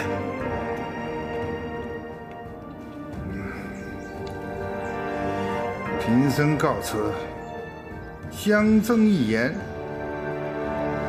人无杀虎心，虎有伤人意。危难关头，当机立断。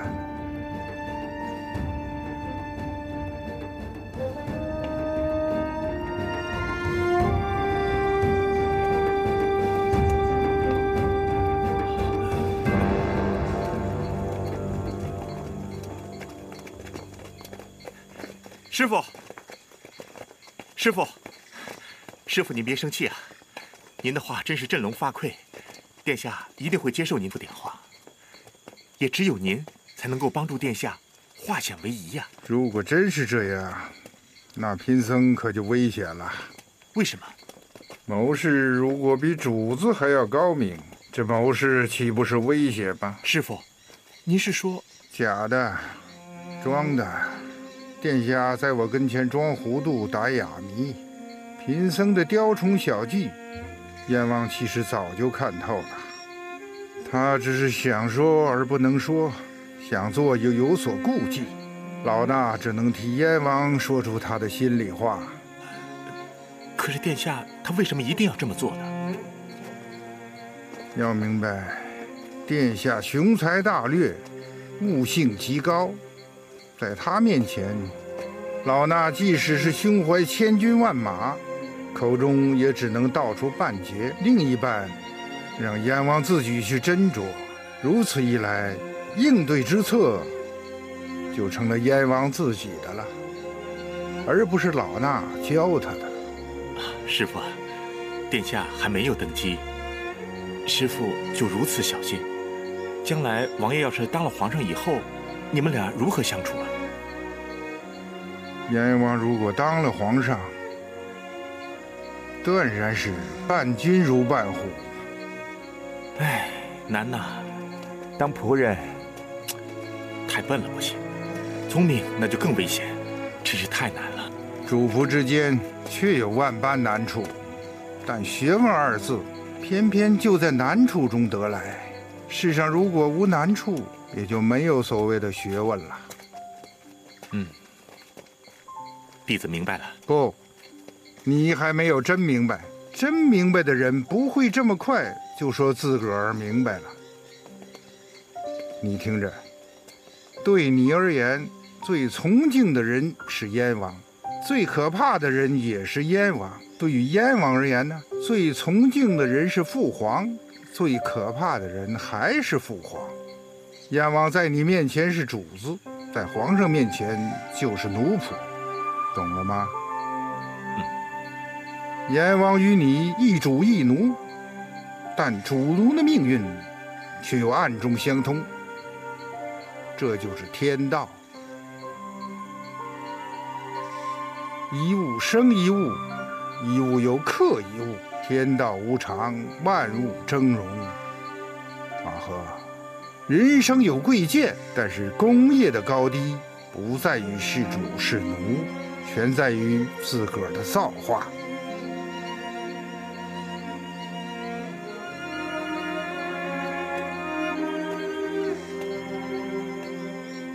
谢师傅点话。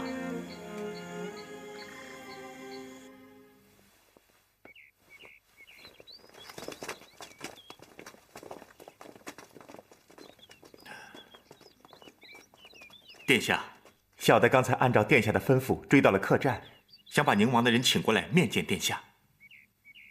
来的是什么人？是宁王府的副总管，姓黄。其实按他的身份，殿下也不一定要亲自接见，要不让小的先去安排一下吧。不，我亲自见他。可是见过之后，还让他们回客栈，不能住在府里。让他进来吧。殿下，宁王的人已经走了。走了？留下书信了吗？没有。有什么话留下吗？也没有什么要紧的话，他们只说是赴京师给皇上送寿礼，路过北平的，就顺便给殿下带了点东西。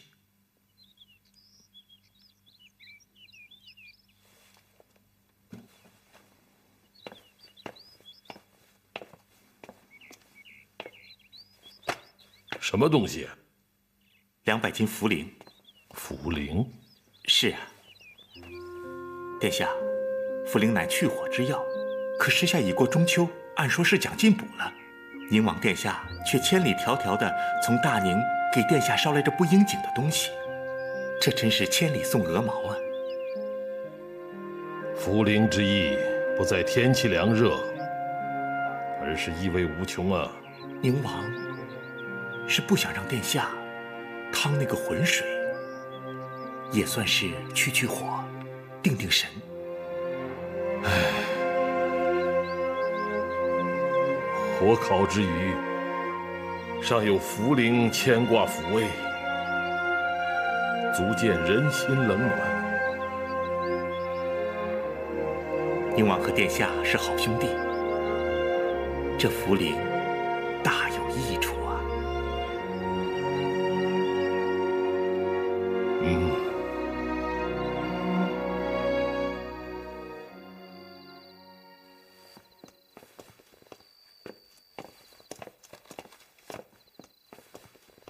北平布政使胡成拜见皇长孙。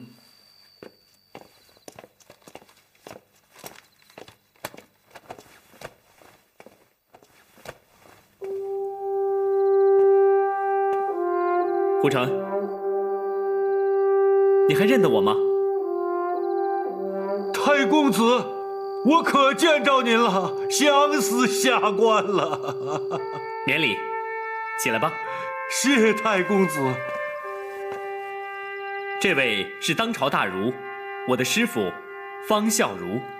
啊，方大人盛名满天下，下官幸会。胡成，先父在世的时候，常向我夸奖你，说你忠直可靠，满腹经纶呐。下官受先太子厚恩，无以为报啊。下官刚刚进城就来拜见太公子，下官想，重要的军情还是先禀报东宫，然后再告诉皇上。一来为皇上分忧，二来也是想请太公子拿大主意。请讲吧。下官进京之前，秦晋二王给朱棣送去了800里加急密信。联手之意，异动之心，不言自明，还望太公子早做准备，以防不测呀。不自量力，匹夫撼树，就算他们联手，他们能够扳得过皇上吗？太师所言极是啊。可是下官以为，储君之位一日空置，大明就一日不宁啊！下官斗胆盼望大位早早确定。已经定了。昨日，皇上将我召至勤政殿，他亲口对我说，朕意已定，不在皇子之间选立太子，以绝手足争斗，着将皇长孙我立为储君。胡成叩见皇太孙。这圣旨将于10月初10告示天下。现在，此事除了皇上以外，只有这殿里我们4个人知道，你万万不可泄露天机。微臣遵旨。你回去后，首先要透露给燕王，就说在万寿节上，皇上收到了他送来的麦穗儿，龙颜大悦，满朝轰动啊！大人高见。你还要告诉他，据内廷太监传言，皇上已经秘密立储，被立之人就是燕王朱棣。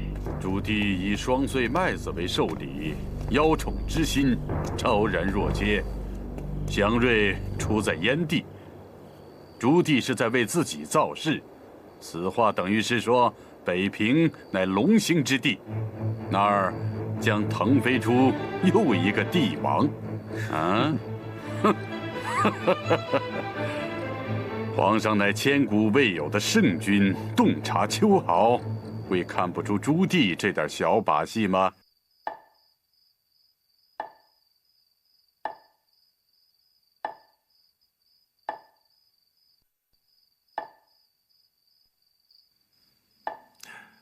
师父，其实您呐，根本不用生气。我觉得还没到山穷水尽的地步。这次燕王也许真的能被皇上立为太子了。师父啊，有一件事还没有告诉您呢。这次燕王给皇上献上的寿礼是没有人能够想得到的，就算他们想到了，他们也不可能弄到天下第一的祥瑞之物啊。如果皇上看了以后啊，肯定会高兴的。殿下给皇上的寿礼，是我从北平城里买到的1尺来长的双穗麦子。师父，你说是不是天降祥瑞，龙兴燕地，金谷奇观呢？臭小子，你给殿下惹了大祸了！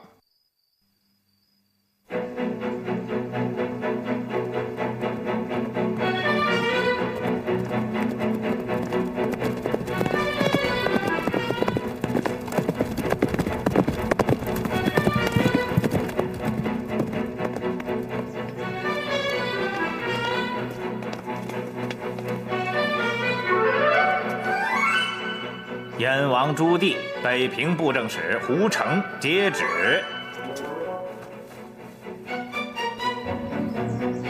奉天承运，皇帝诏曰：着燕王朱棣、北平布政使胡成10月初10 53刻整，共开此狱，并昭示北平所有军民人等，如时辰未到私自开阅者，重惩不贷。钦此。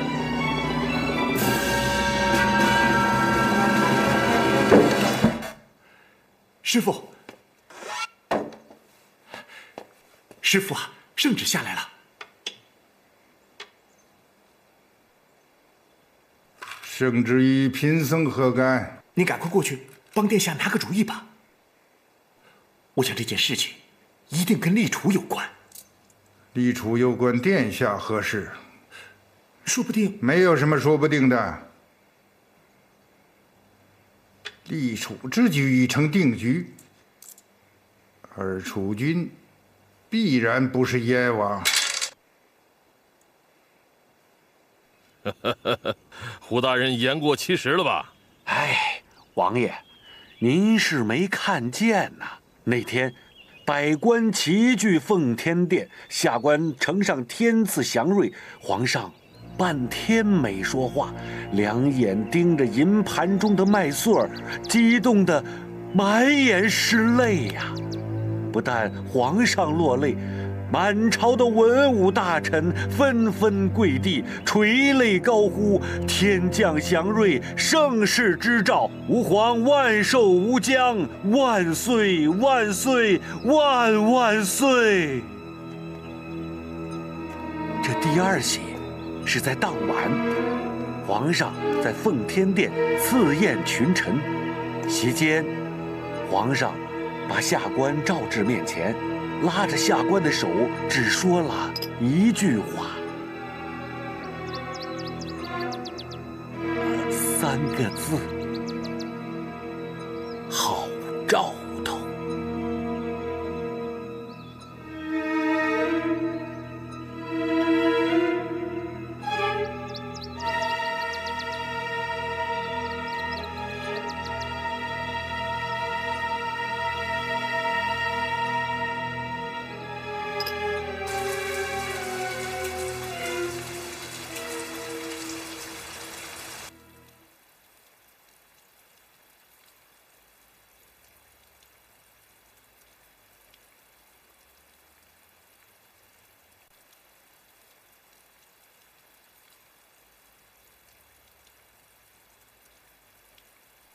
母后，大哥英年早逝，令人肝肠寸断。现皇储虚位一代，大明亟待栋梁。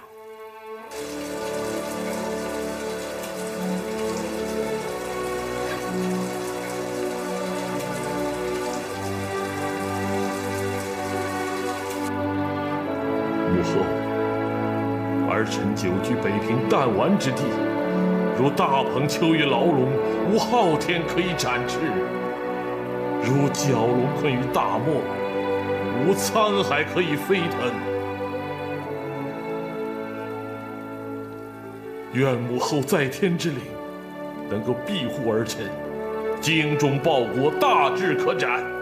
儿臣定当不负父皇母后的期盼，兴我大明，直追汉唐。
时辰到，请燕王示下。宣旨。遵命。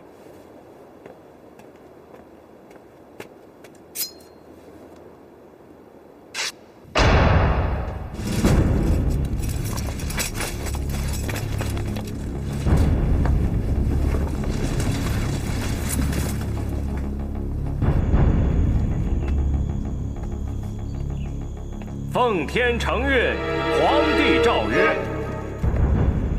朕开国30年以来，天下一统，四海归心，为使大明万世昌盛，国脉永续，朕特此诏示中外。皇太孙允文，人民孝友，天下归心，一登大位，现立为大明储君。即日起，各皇子藩王、各文武臣工及天下子民，应谨守君臣之道，敬奉太孙如朕公，同心辅佑，以服无民。钦此。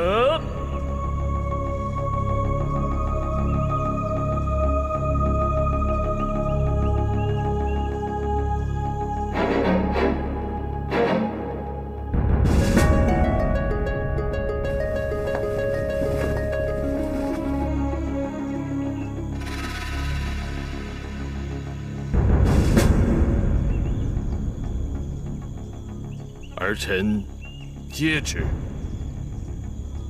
吾皇万岁万岁万万岁！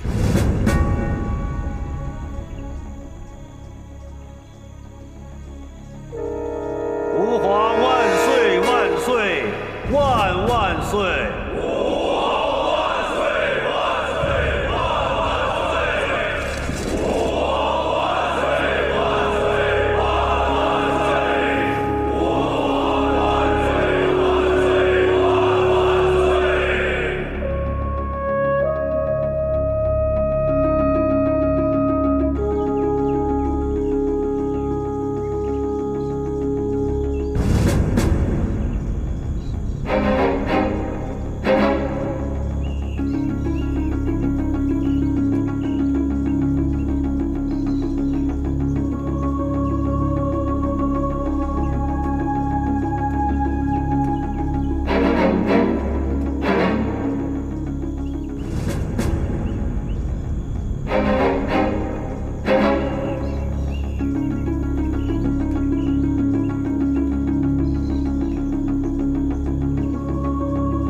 家家户户必须放鞭炮、挂灯笼。皇上册立储君，普天同庆。北平要欢歌笑语，通宵达旦，违者治罪。快走，快点，快点！快点！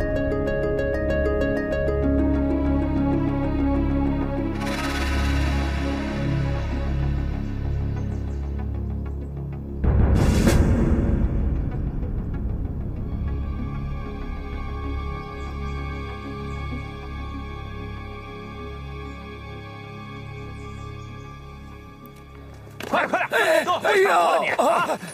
大人呐，我是个瞎子，什么也看不见，点灯笼干嘛？皇上册立储君，普天同庆，你就是死人也得给我挂，也得燃放100响鞭炮。你敢打我？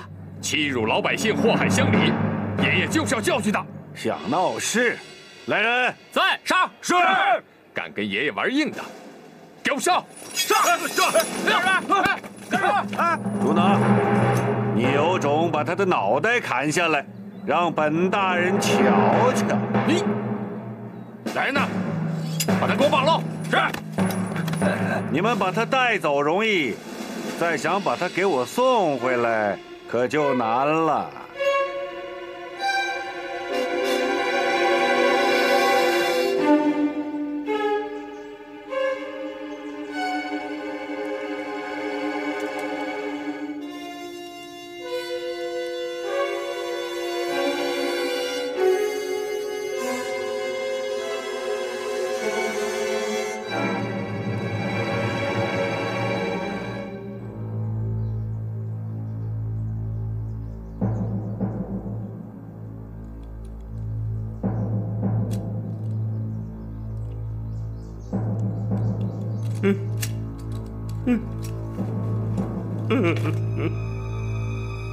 父皇，父皇！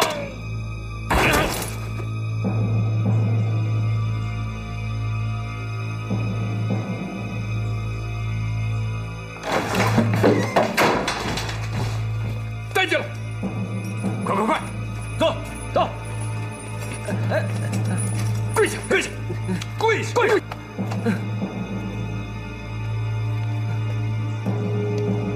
末将朱能，末将张玉，参见燕王殿下。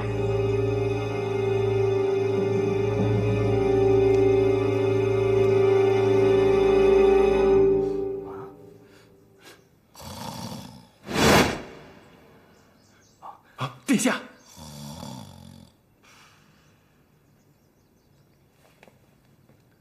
殿下，殿下。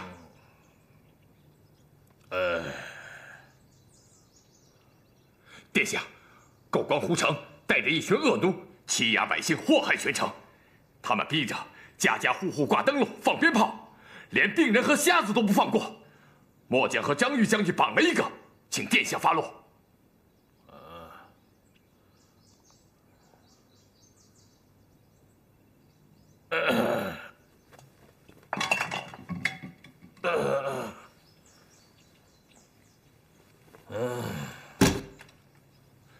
拉出去，斩了！啊，殿下，殿下饶命啊！走，殿下，快，殿下饶命啊！走，放人。什么？放了，都给我放了！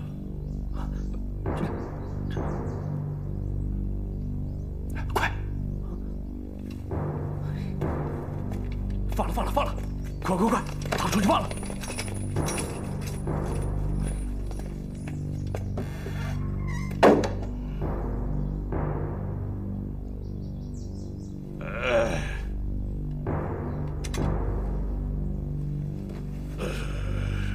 朱能、张玉，末将在，末将在。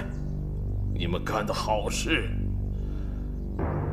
自作主张安插亲信，祸乱藩镇，违抗王命。我们这，你们往其他各位大营里安插了多少亲信？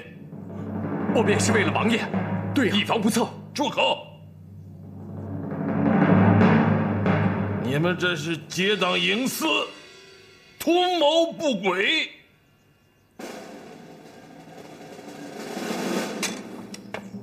把他们都给我叫出来，把名字都给我写下来。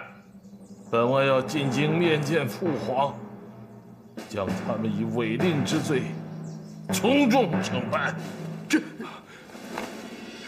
殿下，殿下，他们可都是咱们的生死弟兄啊！您把他们交给皇上，那不就等于把他们都给斩了吗？对，斩，都该斩。你们两个也该斩。末将该死。殿下，您就是斩了末将，也不能把兄弟们交出去啊！你说什么？嗯？你敢抗命？给我斩了！殿下，您这是怎么了？不能啊！你们交不交？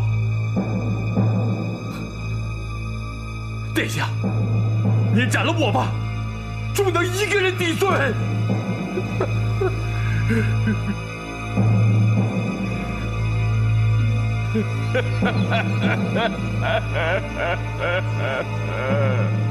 殿下，你们这是要逼死本王啊！好。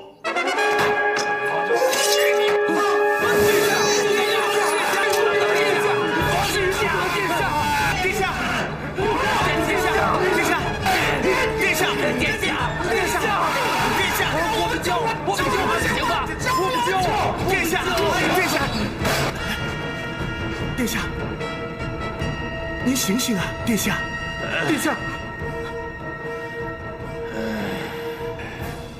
皮质不存，毛将焉附。我心已死，要你们又有何用？殿下，你先喝茶吧。马和在。把那个疯和尚给我砍了。哪个疯和尚？姚广孝。